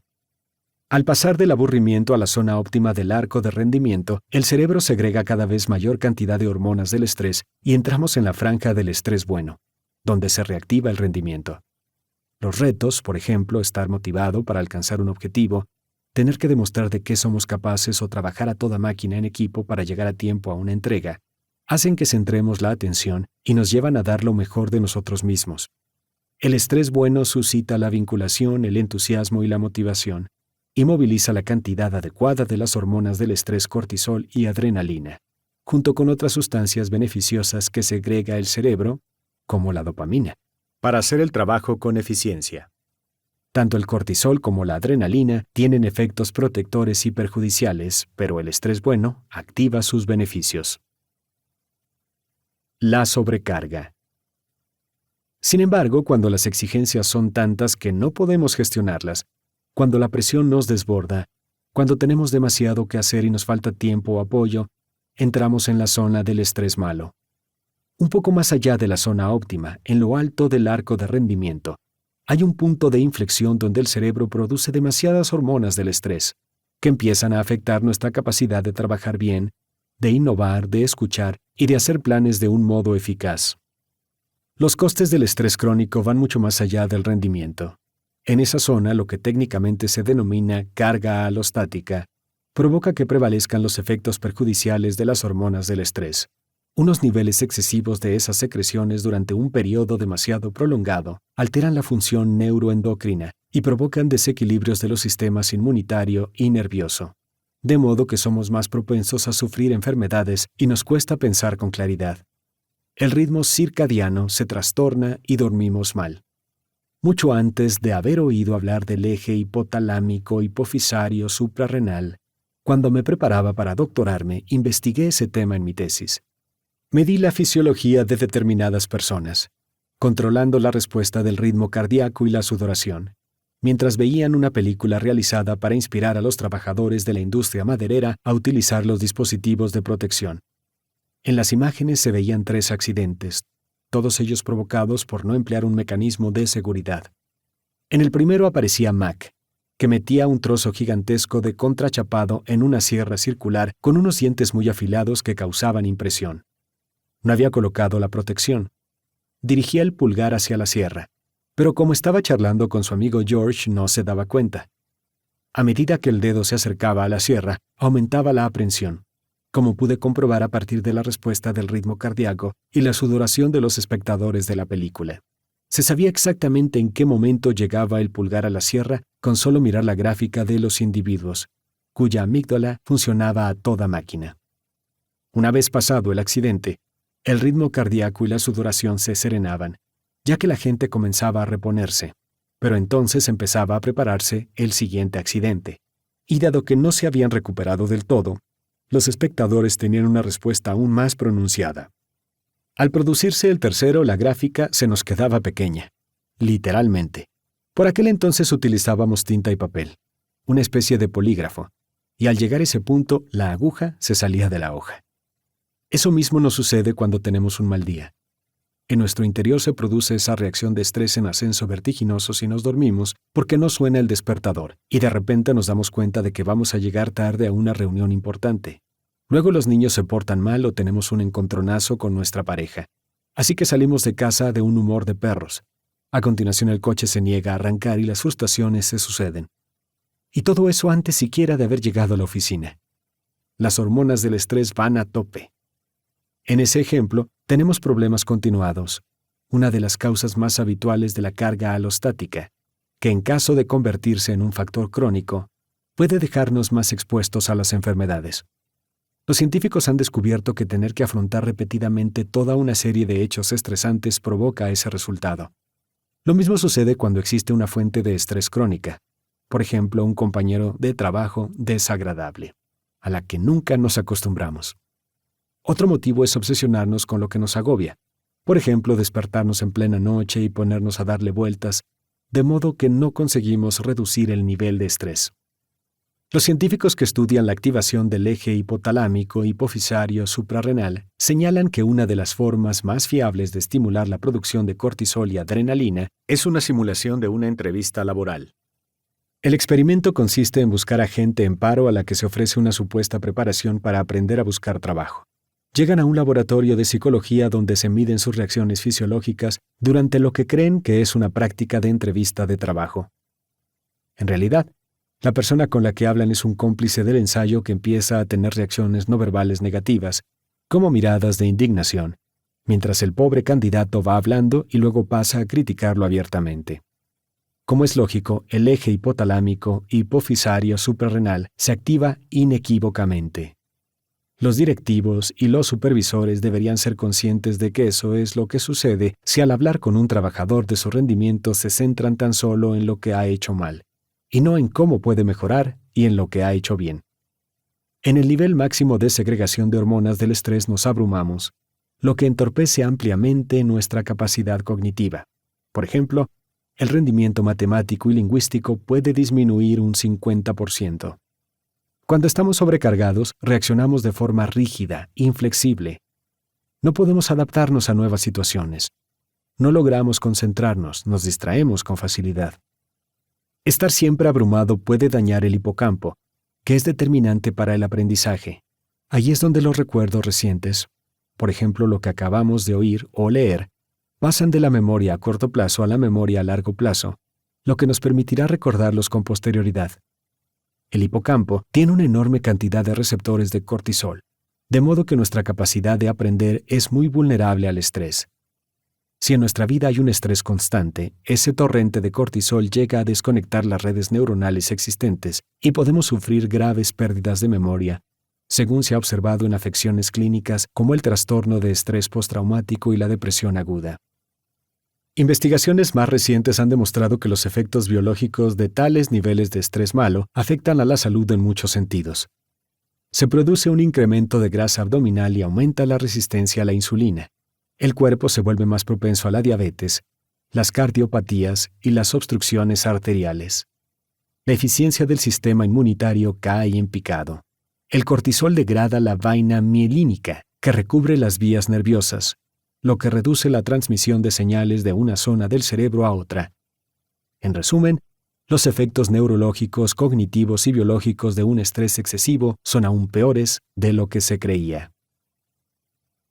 El flujo. El punto ideal del arco de Yerkes-Dodson en el que debemos ubicarnos es la zona de rendimiento óptimo, denominada flujo, en las investigaciones realizadas por Mihaly Csikszentmihalyi en la Universidad de Chicago. El estado de flujo representa un pico de autorregulación, el punto de aprovechamiento máximo de las emociones al servicio del rendimiento o el aprendizaje. Permite canalizar las emociones positivas para realizar una tarea con energía. En ese estado estamos concentrados y sentimos una alegría espontánea, un éxtasis incluso. El concepto del flujo surgió de una investigación en la que se pedía a los participantes que describieran un momento en el que se habían superado y habían alcanzado su cota máxima personal. La gente refirió momentos relacionados con campos de especialización muy diversos, desde el baloncesto hasta el ballet, pasando por el ajedrez o la neurocirugía, pero con independencia de los detalles, el estado subyacente que describían era siempre el mismo. Algunas de las características principales del flujo son una concentración intensa e inquebrantable, una ágil flexibilidad para reaccionar ante nuevos problemas, un rendimiento al máximo de nuestra capacidad y una sensación de placer, de enorme felicidad, derivada de la actividad que tenemos entre manos.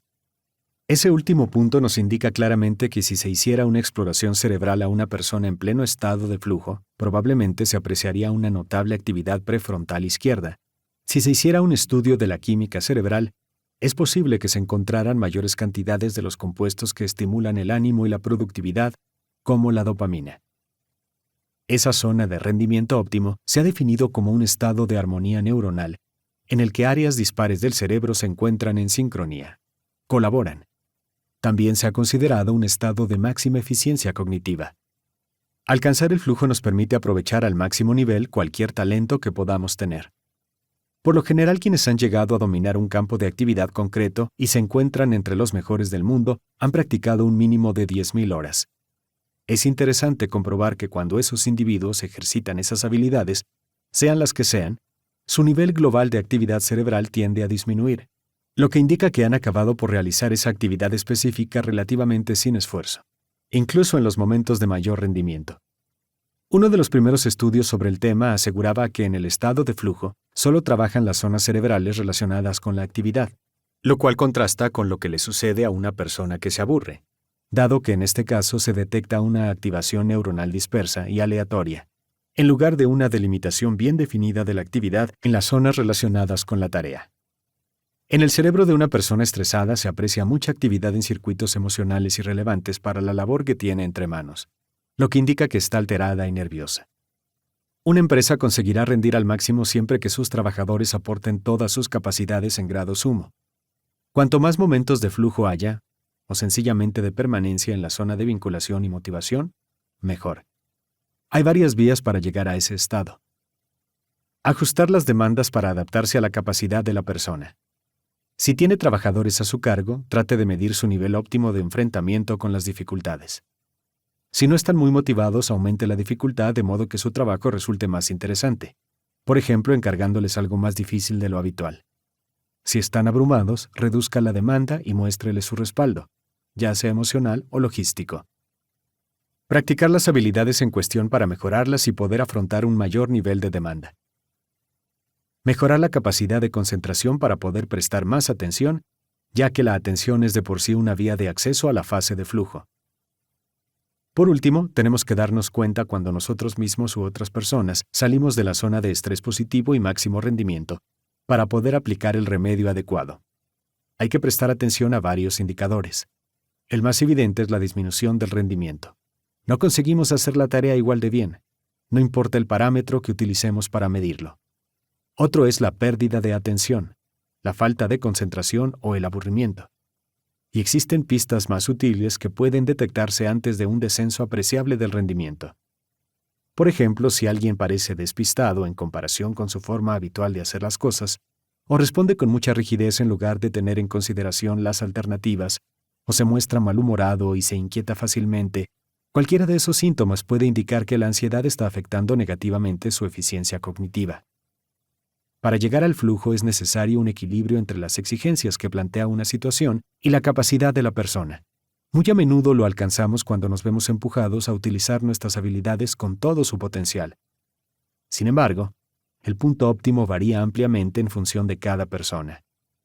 En una ocasión hablé del flujo y el arco de rendimiento con un piloto de aviones militares que me contó que lo que, para la mayoría de la gente sería una zona de enorme sobrecarga, para los pilotos supone la entrada en el flujo. Y eso porque para ejercer su profesión hay que tener un tiempo de reacción situado en el percentil 99, es decir, una rapidez casi sobrehumana. Funcionamos a base de adrenalina, me dijo, y eso es lo que los hace disfrutar. Una estrategia general para aumentar las posibilidades de entrar en esa fase es practicar habitualmente métodos de mejora de la concentración y la relajación fisiológica. Hay que tomárselos como una tabla de ejercicios y hacerlos todos los días, o todos los días en que sea posible. Por ejemplo, a mí me gusta meditar por las mañanas y creo que eso me ayuda a tener una actitud positiva, tranquilidad y mayor concentración a lo largo de casi todo el día. Si tenemos un trabajo muy estresante, puede ayudarnos a ofrecer con regularidad al cerebro y al cuerpo la oportunidad de recuperarse y relajarse. La meditación es solamente uno de los muchos métodos de relajación existentes. La clave está en encontrar uno que nos guste y practicarlo con frecuencia. Todo lo que de verdad nos relaje es útil. No me refiero a salir a correr un rato sin dejar de preocuparnos de lo que va mal. Eso no es relajarse.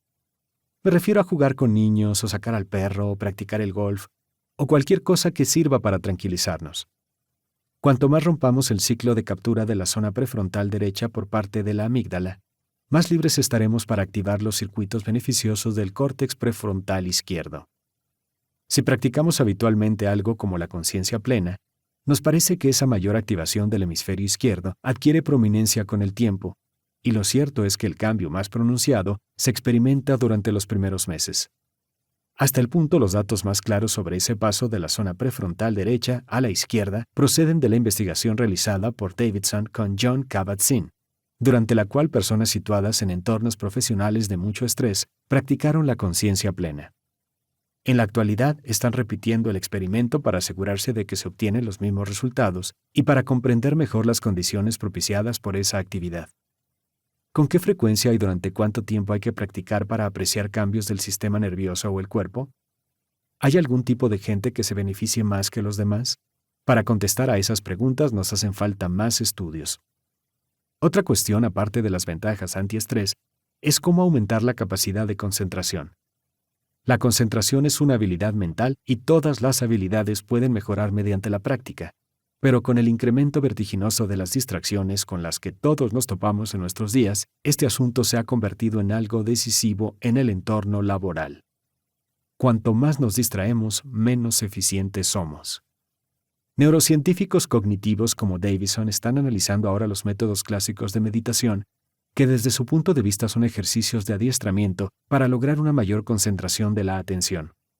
Existen muchos métodos de meditación en las tradiciones espirituales europea y asiática, y muchos pueden entenderse básicamente como formas de aumentar la concentración, algo muy alejado de su función espiritual.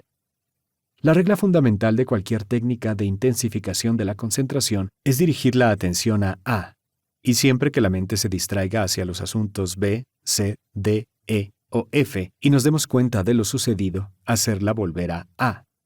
Cada vez que redirijamos la mente distraída hacia un estado de atención, ejercitaremos la musculatura de la concentración. Es como hacer repeticiones con un aparato de gimnasia, con la diferencia de que en este caso se fortalece una parte del cerebro, la atención.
El cerebro social.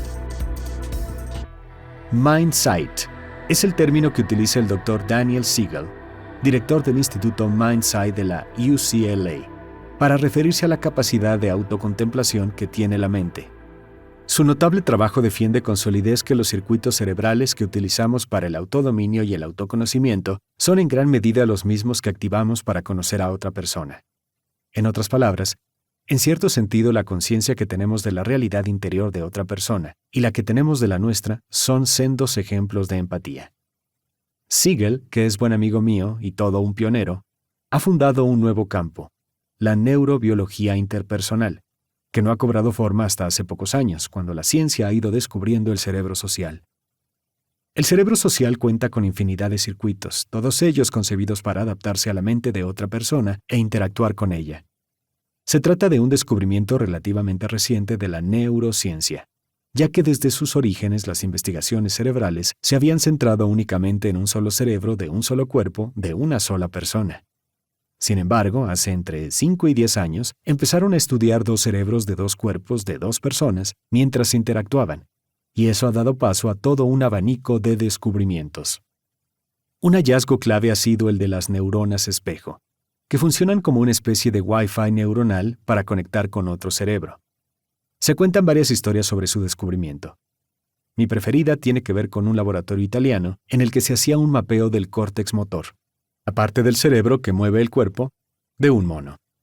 Medía neuronas individuales de una en una, observando células que solo tenían una función y nunca se activaban cuando el animal hacía otra actividad.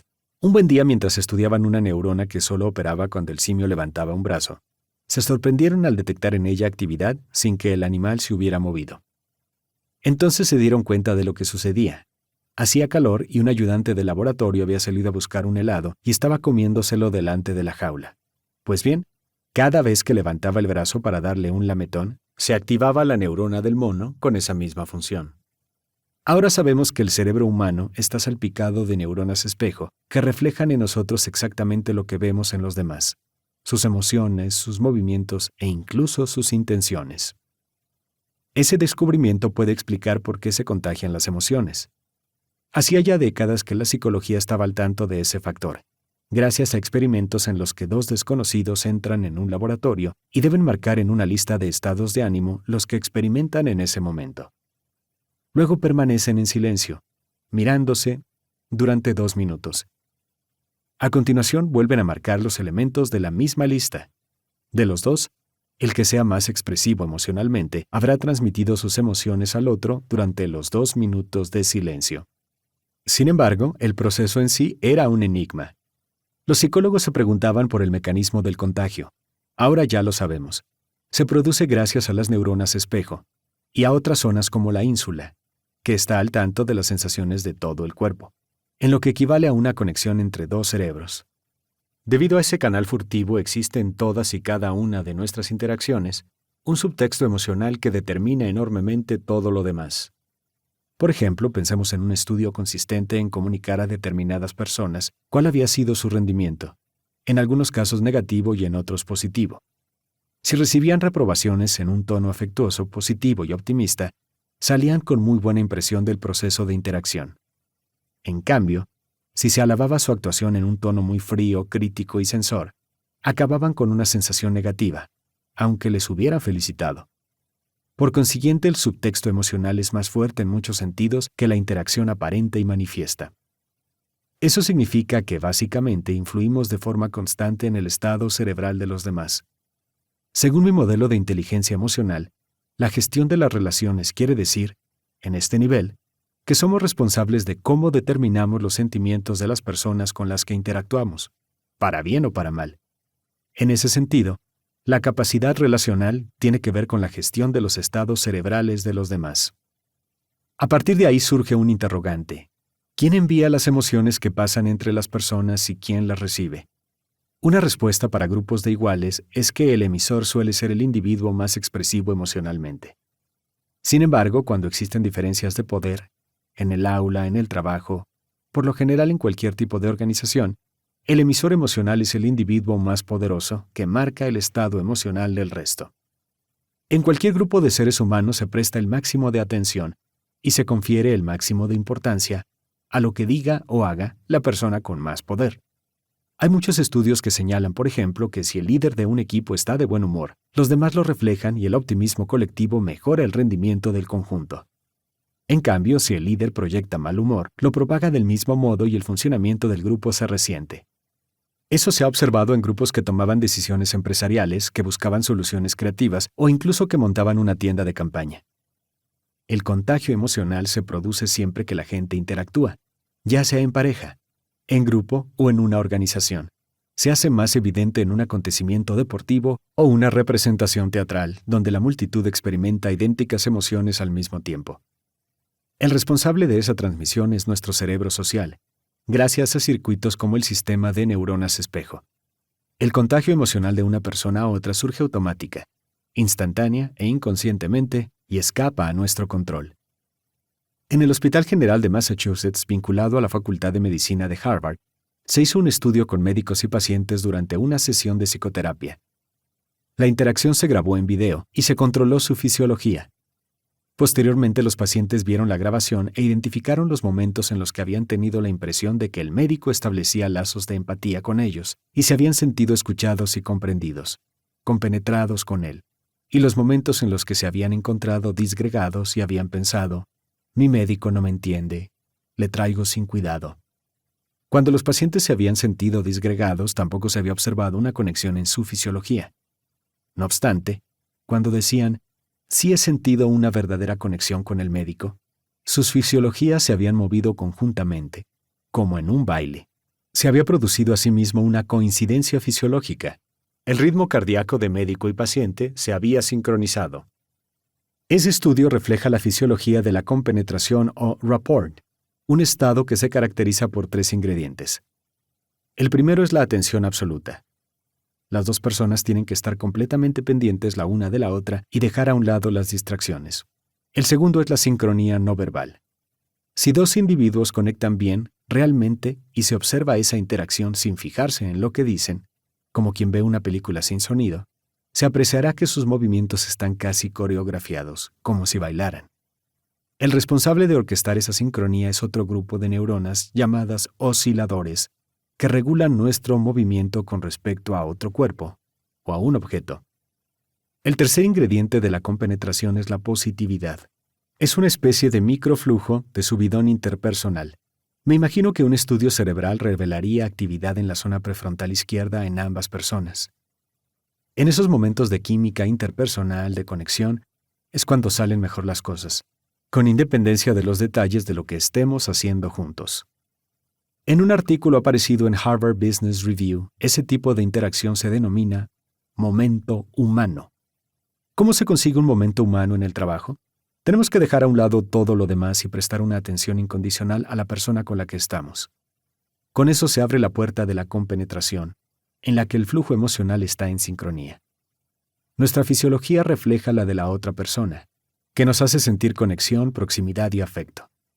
Podemos analizar ese momento humano en función de la fisiología, pero también desde el punto de vista de la experiencia, puesto que en esos instantes de química nos resulta agradable estar con la otra persona, que a su vez siente lo mismo con respecto a nosotros.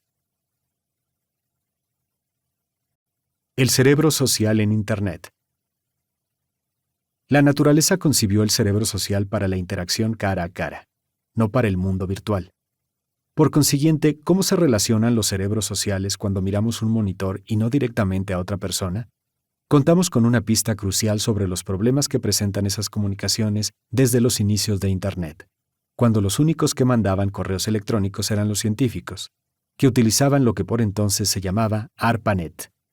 Esa pista son los mensajes ofuscados o flaming que se envían cuando la persona se altera un poco, o mucho, y la amígdala toma las riendas de la situación, con lo que se escribe arrebatadamente y se hace clic en enviar sin haberlo pensado bien. Y a continuación ese producto del secuestro amigdalar aparece en el buzón de entrada de otro individuo. El término técnico más adecuado sería ciberdesinhibición, porque se ha comprobado que la desconexión entre el cerebro social y la pantalla libera el control que suelen tener sobre la amígdala las zonas prefrontales más razonables. La explicación de los mensajes ofuscados es que en Internet el cerebro social no recibe información, a no ser que se hable cara a cara vía teleconferencia. Los circuitos sociales no ven nada, no saben cómo está reaccionando la otra persona y no pueden guiar nuestra respuesta. No pueden decir, haz eso, no lo otro, como sucede de modo automático e instantáneo en las comunicaciones cara a cara. En lugar de funcionar como radar social, el cerebro social enmudece, lo que da rienda suelta a la amígdala para enviar mensajes ofuscados si sufrimos un secuestro. Incluso en una llamada telefónica, esos circuitos reciben por el tono de voz gran cantidad de impulsos emocionales que permiten comprender los matices de lo que se dice. El correo electrónico, por el contrario, no ofrece toda esa información. Hace poco conversé con un consultor europeo cuyos servicios habían solicitado 2 empresas de tecnología que tenían una alianza laboral para colaborar en la creación de una nueva línea de productos. Cada uno contaba con un equipo de ingenieros, que estaban en distintos edificios de distintos barrios de la misma ciudad. No se reunían, solo se comunicaban por correo electrónico, y la situación había degenerado en una guerra de mensajes ofuscados. El proyecto estaba atascado. ¿Y qué hizo el consultor? Congregó a los dos grupos en un tercer lugar durante 2 días, sencillamente para que se conocieran todos en persona. Un motivo por el que esa conexión personal resulta tan importante en el caso de la comunicación virtual es la interfaz cerebro-social-pantalla. Cuando nos sentamos ante el teclado, escribimos un mensaje que consideramos positivo y hacemos clic en enviar. Lo que no comprendemos neurológicamente es que nadie recibe nuestros impulsos no verbales: expresión facial, tono de voz, gesticulación, etc. El correo electrónico tiende a la negatividad. Cuando el que lo manda cree que ha escrito algo positivo, el que lo recibe acostumbra a considerarlo neutro. Cuando al primero le parece neutro, el segundo suele verlo un tanto negativo. La gran excepción aparece cuando los dos se conocen bien. Ese vínculo salva la tendencia a la negatividad. Clay Shirky, que estudia las redes sociales y la web en la Universidad de Nueva York, me mencionaba un ejemplo relacionado con un equipo internacional de seguridad bancaria que tenía que trabajar las 24 horas del día. Me decía que para poder funcionar bien, era imprescindible que utilizaran lo que él llamaba un modelo de Banniano, por recordar las características de este árbol, según el cual los principales componentes de los distintos grupos debían reunirse y verse cara a cara, de modo que al ponerse en contacto entre sí cuando se produjera una crisis, supieran evaluar con claridad los mensajes enviados por los demás. Si en el grupo receptor alguien conoce bien a quien manda el mensaje, o tiene un contacto al que pueda preguntar por él, será más fácil evaluar la reacción adecuada. Por descontado, una enorme ventaja de la web es lo que podríamos denominar el cerebro 2.0. Como señala Shirky, las redes sociales tienen un potencial inmenso para multiplicar nuestro capital intelectual. Se trata de una especie de supercerebro, el cerebro ampliado gracias a Internet. El concepto de coeficiente intelectual de grupo hace referencia a la suma total de las mejores aptitudes de los distintos miembros de un equipo, aunadas en toda su intensidad. Resulta que el factor que provoca que ese coeficiente se sitúe por debajo de su potencial es la falta de armonía interpersonal entre los miembros. Vanessa Druskat, de la Universidad de New Hampshire, ha estudiado lo que llama coeficiente emocional de grupo, determinado por factores como ser capaz de cobrar relevancia y resolver conflictos dentro del grupo o tener altos niveles de confianza y comprensión mutua. Sus investigaciones indican que los equipos con los mayores coeficientes de inteligencia emocional colectiva superan en resultados a los demás. Si aplicamos eso a los grupos que trabajan en línea, un principio de funcionamiento básico es que cuanto más canales lleguen al cerebro social, más fácilmente se logrará la sintonía. Así, en una videoconferencia se reciben impulsos visuales, corporales y vocales. Incluso en una teleconferencia, la voz transmite una gran variedad de impulsos emocionales. Si de todos modos se colabora únicamente por vía escrita, siempre es mejor conocer bien a la otra persona o al menos tener una impresión de cómo es, para contar con contexto al leer sus mensajes y superar la tendencia a la negatividad. Y lo más recomendable es salir del despacho y verse para hablar cara a cara. Las variedades de la empatía. La aptitud básica de la conciencia social es la empatía. Percibir lo que piensan y sienten los demás sin que nos lo digan con palabras. Enviamos continuamente señales sobre nuestros sentimientos mediante el tono de voz, la expresión facial, los gestos y muchos otros canales no verbales. La capacidad de descifrarlas varía enormemente de una persona a otra. Hay 3 clases de empatía. La primera es la cognitiva. Sé cómo ves las cosas, puedo adoptar tu perspectiva. Un jefe con un buen nivel de este tipo de empatía logra que sus trabajadores obtengan resultados mejores de lo esperado, porque consigue explicar las cosas de una forma que entienden, lo cual los motiva. Y los ejecutivos con una gran empatía cognitiva funcionan mejor en puestos en el extranjero, porque captan las normas tácitas de otra cultura con mayor rapidez. La segunda clase es la empatía emocional. Te siento. Es la base de la compenetración y de la química. Los que destacan en empatía emocional son buenos consejeros, profesores, responsables de atención al cliente y jefes de grupo, gracias a esa capacidad de detectar en el momento las reacciones de los demás. Y la tercera es la preocupación empática. Noto que necesitas ayuda y estoy dispuesto a dártela espontáneamente. Quienes se caracterizan por una preocupación empática son los buenos ciudadanos de un grupo, una empresa o una comunidad, los que ayudan a los demás de buen grado cuando hace falta. La empatía es el componente esencial de la compasión. Tenemos que darnos cuenta de qué le pasa a otra persona, qué siente, para que se despierte la compasión. Hay un espectro que empieza con el ensimismamiento absoluto. Cuando no nos fijamos en los demás, sigue con la fase en que les prestamos atención y empezamos a establecer una sintonía. Y continúa con el establecimiento de una empatía, la comprensión de sus necesidades, la preocupación empática y por fin la acción compasiva, cuando les prestamos ayuda. Al parecer, las distintas variedades de empatía se basan en circuitos cerebrales bien diferenciados. Por ejemplo, Tania Singer, neurocientífica del Instituto Max Planck de Alemania, ha estudiado la emocional y considera que la ínsula, que es, recordemos, una de las zonas cerebrales cruciales para la inteligencia emocional, según se ha descubierto, tiene una función decisiva en la empatía. La ínsula detecta señales de todo el cuerpo. Cuando establecemos una relación empática con alguien, las neuronas espejo imitan en nuestro interior el estado de esa persona.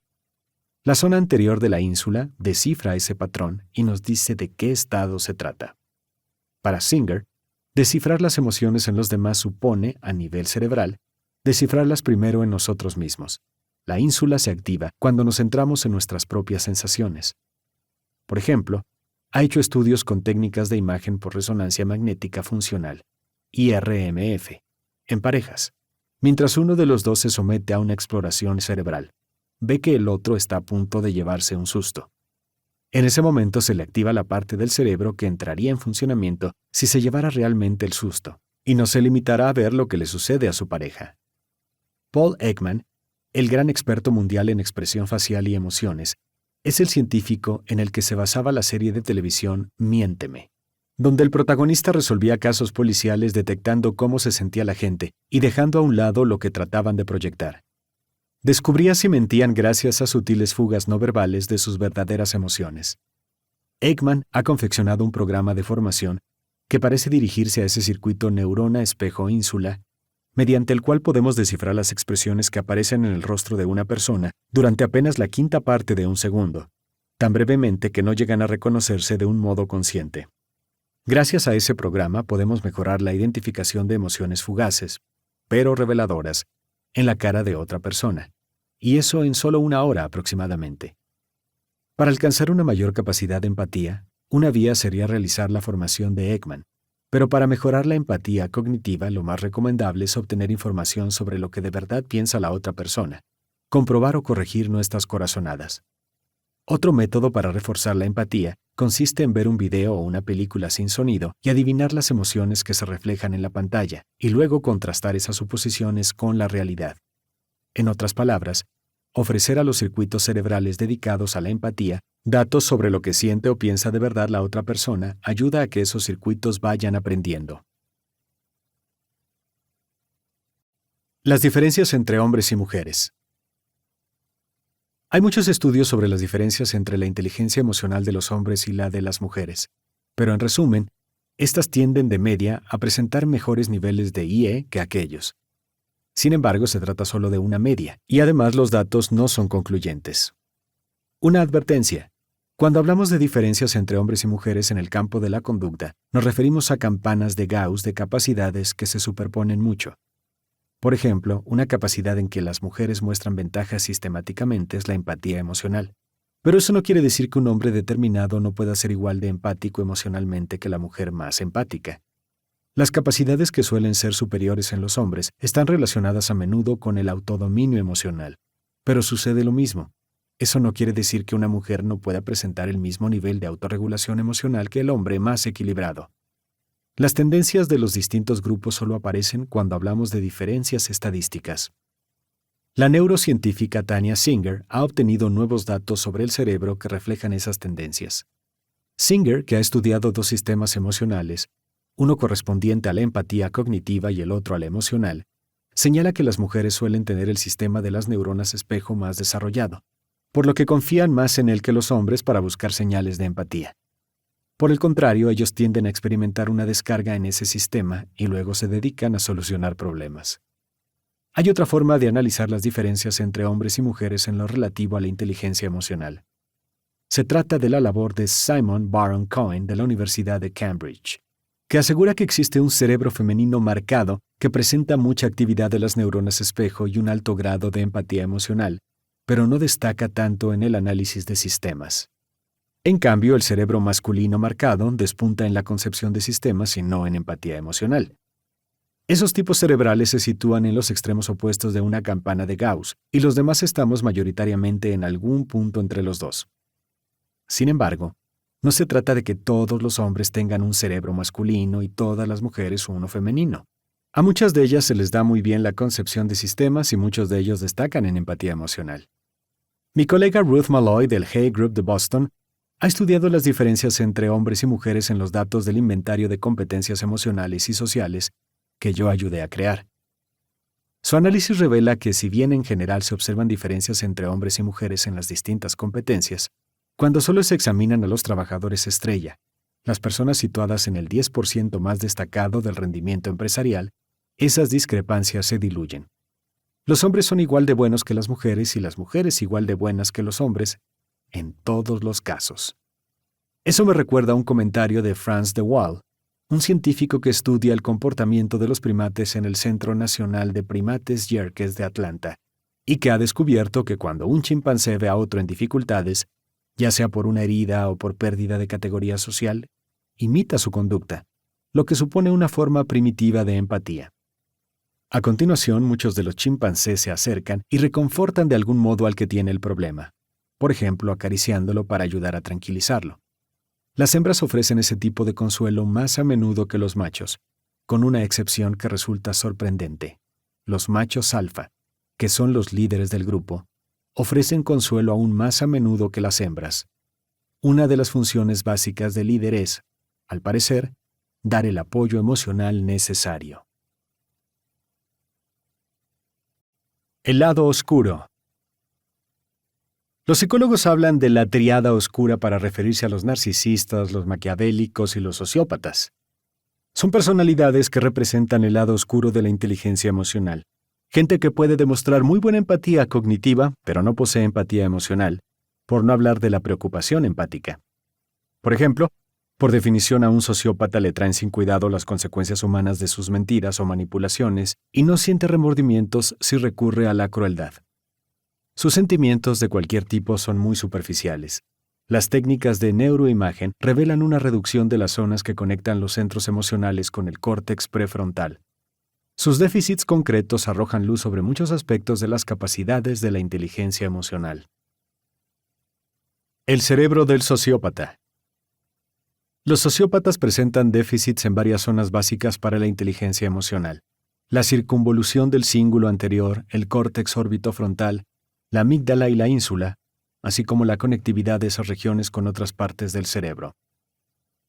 Aunque se conoce a los sociópatas más graves por sus crímenes a sangre fría, los casos subclínicos son identificables en el día a día empresarial. Uno es el típico jefe intimidador que hace la pelota a los que tiene por encima. Maltrata a los que tiene por debajo y en general se comporta como un tirano. Otro es el desfalcador, un sinvergüenza descarado. Pensemos en Bernie Madoff. Y el tercero más leve es el gorrón, personificado por Wall-E en la tira cómica Dilbert, el sujeto que siempre lleva una taza de café en la mano y nunca da un palo al agua. El desarrollo de la inteligencia emocional. Para terminar, me gustaría dar un repaso a la aplicación de todo lo expuesto anteriormente en el coaching y en la mejora de las capacidades de la inteligencia emocional. Puede que haya oído que nacemos con una inmensa cantidad de neuronas que después vamos perdiendo sin parar hasta que morimos. Pues bien, con respecto a eso hay una buena noticia. Se trata de neuromitología. Ahora se cree que existe un proceso llamado neurogénesis, mediante el cual el cerebro genera a diario 10.000 células madre que se dividen en dos. Una mitad forma una línea hija que sigue creando células madre y la otra migra a la parte del cerebro donde haga falta y se transforma en el tipo de célula requerido. Muy a menudo su cometido tiene que ver con el aprendizaje. A lo largo de los 4 meses siguientes, esa nueva célula forma unas 10.000 conexiones con otras para crear nuevos circuitos. Los estudios más modernos de ese proceso surgirán de laboratorios como el de Richard Davidson, con una enorme potencia informática, ya que en la actualidad hay innovadores programas de neuroimagen que pueden detectar y mostrar esa nueva conectividad célula a célula. La neurogénesis nos permite conocer mejor la neuroplasticidad, el hecho de que el cerebro se reestructure continuamente en función de las experiencias que vivimos. Si aprendemos un nuevo swing al jugar al golf, el circuito que activamos atraerá conexiones y neuronas. Si modificamos una conducta, por ejemplo, si tratamos de prestar más atención a los demás, habrá un circuito que crecerá para adaptarse. Por otro lado, cuando tratamos de superar una mala costumbre, tenemos que enfrentarnos al espesor de los circuitos dedicados a algo que hemos practicado y repetido miles de veces.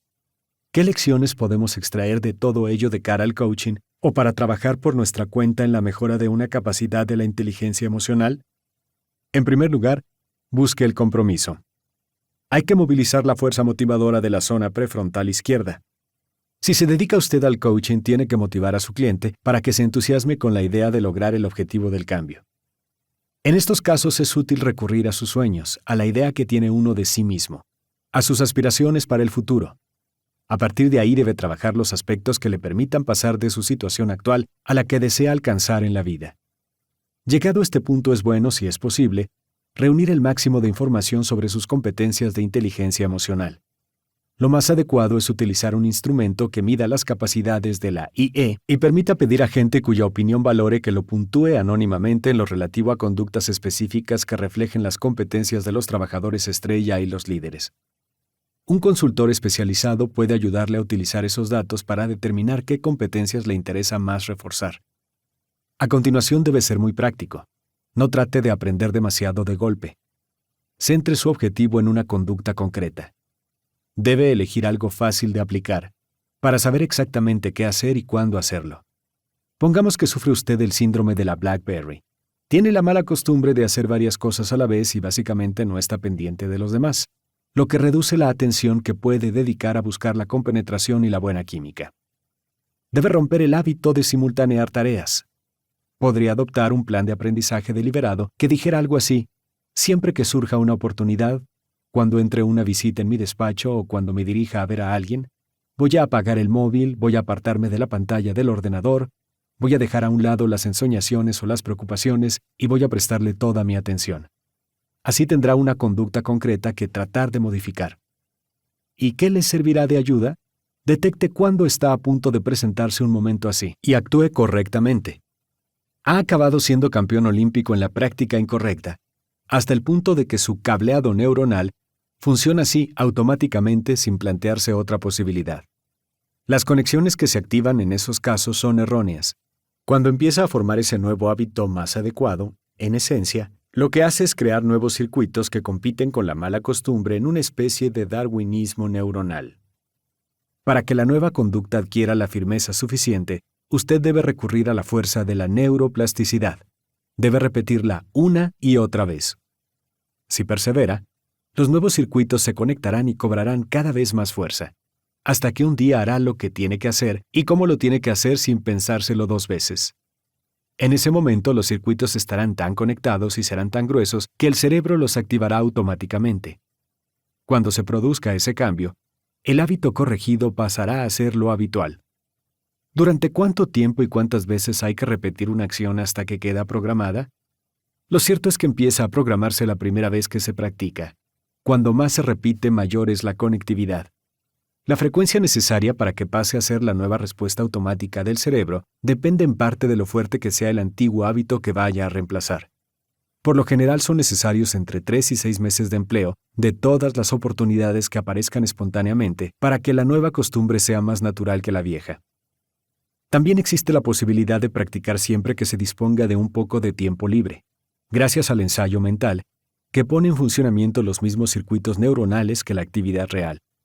Por eso, cuando no están entrenando, los deportistas olímpicos repasan sus movimientos mentalmente, porque así también se ejercitan. Con ese método se mejora la capacidad de rendimiento cuando llega el momento de actuar de verdad. Richard Boyatzis lo utiliza desde hace años con sus alumnos de Administración de Empresas de la Escuela de Gestión Weatherhead de la Universidad Case Western Reserve, a los que después ha seguido en su trayectoria laboral durante periodos de hasta 7 años, para constatar que los compañeros de trabajo de sus antiguos alumnos seguían considerando que tenían un buen nivel en las competencias que habían mejorado en su clase. El aprendizaje socioemocional. Una empresa internacional descubrió, al estudiar a sus trabajadores estrella, que las competencias de la inteligencia emocional que hacían que esos ejecutivos fueran excepcionales habían empezado a manifestarse a muy temprana edad. Por ejemplo, una jefa de equipo que destacaba sobre los demás había comenzado a practicar ese tipo de capacidades cuando aún no había empezado la secundaria. Su familia se mudó a otra ciudad y ella decidió apuntarse a algún deporte para hacer amigos. Eligió el hockey sobre hierba. Resultó que no se le daba especialmente bien, pero tenía mucha facilidad para enseñar a jugar a los recién llegados. Así que la pusieron de ayudante del entrenador. En cuanto acabó la universidad, encontró trabajo de representante farmacéutica. Nadie le enseñó a presentarse a puerta fría en la consulta de un médico, pero en cuanto le cogió el tranquillo, empezó a instruir a los que llegaban a la empresa. Y lo hacía tan bien que la dirección decidió hacer un video con ella que pasó a utilizarse con todos los nuevos comerciales. Así pues, las capacidades de inteligencia emocional se presentan cuando somos pequeños y van desarrollándose de forma natural a lo largo del aprendizaje vital. Si nos hace falta mejorar alguna, podemos hacerlo en cualquier momento. Sin embargo, ¿no sería buena idea ayudar a todos los niños a empezar a aprender pronto? Por eso defiendo el movimiento que ha dado en llamarse aprendizaje socioemocional, SEL, según sus siglas en inglés, que se concreta en programas escolares que recogen todo el abanico de capacidades de inteligencia emocional. Los mejores van de la guardería a la educación secundaria e ilustran esas capacidades en las distintas edades de un modo adaptado al desarrollo del alumno. Todas las competencias de la IE se desarrollan con el aprendizaje vital a partir de la infancia, pero el SEL ofrece a todos los niños igualdad de oportunidades para dominarlas. Por eso, mientras escribía La inteligencia emocional, fui también cofundador en la Universidad de Yale de la Colaboración para el Aprendizaje Académico, Social y Emocional, CASEL por sus siglas en inglés, que posteriormente se trasladó a la Universidad de Illinois en Chicago. El cerebro es el último órgano del cuerpo en alcanzar la madurez anatómica. Si observamos los cambios producidos anualmente en la forma de pensar, comportarse y reaccionar de un niño, las fases del desarrollo infantil, en realidad estamos ante su proceso de desarrollo cerebral. Por ejemplo, si hablamos de creatividad, los niños son fabulosamente abiertos e imaginativos, en especial los más pequeños, pero hay dos fases del crecimiento cerebral en las que eso deja de ser así. La primera es lo que se conoce como el cambio de los 5 a los 7 años, cuando los circuitos emocionales reciben un mayor control prefrontal. A partir de entonces tienen mayor capacidad para controlar los impulsos y coordinar los esfuerzos imaginativos, así como para portarse mejor. El segundo momento clave es la pubertad, cuando el cerebro del niño sufre un esculpido radical y se pierden neuronas que no se utilizaban mucho. Con eso pueden perder en parte la capacidad de mostrar una imaginación desenfrenada. De hecho, nacemos con muchas más neuronas de las que utilizamos a lo largo de la vida, y el principio que se aplica es el de la desaparición de las que no se aprovechan. Sin embargo, como ya he señalado, eso no quiere decir que se produzca un deterioro progresivo, ya que gracias a la neurogénesis siguen creándose neuronas nuevas a diario durante toda la vida. Los programas de aprendizaje socioemocional están pensados para ofrecer a los niños las lecciones que necesitan a medida que crece el cerebro. Por eso se dice que están adaptados al desarrollo. He tenido la oportunidad de visitar un colegio situado en una zona deprimida y problemática, donde los alumnos de entre 12 y 14 años se portan muy mal, tanto dentro como fuera de clase, y donde existe mucha delincuencia. No obstante, tienen un programa de aprendizaje socioemocional. En todas las aulas hay colgado un cartel con un semáforo con sus correspondientes luces roja, ámbar y verde y el texto: cuando te enfades por algo, piensa en un semáforo. Cuando se ponga en rojo, frena. Cálmate y piensa antes de actuar. ¿Cuál es la lección? Frena responde a una inhibición de la conducta. Se activa el circuito prefrontal izquierdo, que puede controlar los impulsos de la amígdala. Cálmate indica que puede cambiarse el estado negativo por otro mejor. Y piensa antes de actuar enseña una lección decisiva. No podemos controlar lo que vamos a sentir, pero sí decidir qué hacemos a continuación. Por su parte, la luz ámbar nos anima a pensar en el abanico de cosas que podríamos hacer y en las consecuencias que tendrían para elegir la mejor opción. Por último, la luz verde incita a probar y ver qué pasa. Toda esa información se les da a los chicos. Y ese tipo de lección, junto con las demás del programa de aprendizaje socioemocional, funciona de verdad. El vicedirector me contó que desde que habían empezado a aplicarlo hacía unos años, había disminuido a un ritmo constante la cantidad de alumnos que acababan en su despacho por una pelea. Un estudio de Roger Weisberg, el psicólogo que dirige la CASEL, comparó más de 200 programas de aprendizaje socioemocional con otros colegios que carecían de ellos. En total, los centros tenían 270,000 alumnos. Descubrió que de media los programas de este tipo reducen la conducta antisocial, por ejemplo, mal comportamiento en clase, peleas o consumo de drogas, aproximadamente en un 10%. Y también aumentan la prosocial, interés por los estudios, asistencia, atención en clase, etc., aproximadamente en otro 10%. Asimismo, las mejoras más apreciables se producen en los colegios que más lo necesitan. Sin embargo, la gran sorpresa al analizar los beneficios del aprendizaje socioemocional es esta. Los resultados académicos mejoran un 11%. ¿Cómo puede ser? Sospecho que tiene que ver en gran medida con el hecho de que la activación del eje hipotalámico hipofisario suprarrenal interfiere en la eficiencia cognitiva y el aprendizaje. Si un chico está centrado en las preocupaciones, la ira, la angustia, la ansiedad o cualquier otro efecto que tenga en él el estrés, presentará una menor capacidad de atención ante lo que diga el profesor. En cambio, si logra controlar esos contratiempos emocionales, aumentará la memoria funcional, es decir, la capacidad de atención para almacenar información. El aprendizaje socioemocional enseña a gestionar esos sentimientos perjudiciales, no solo mediante lecciones como la del semáforo, sino descubriendo cómo llevarse mejor con los compañeros, que son uno de los principales causantes de esos sentimientos alborotados. Y eso conduce a aprender mejor. Por descontado, un adulto puede aplicar el mismo conjunto de capacidades en su entorno laboral para obtener un mejor rendimiento. Nunca es tarde para seguir mejorando nuestra competencia en el campo de la inteligencia emocional.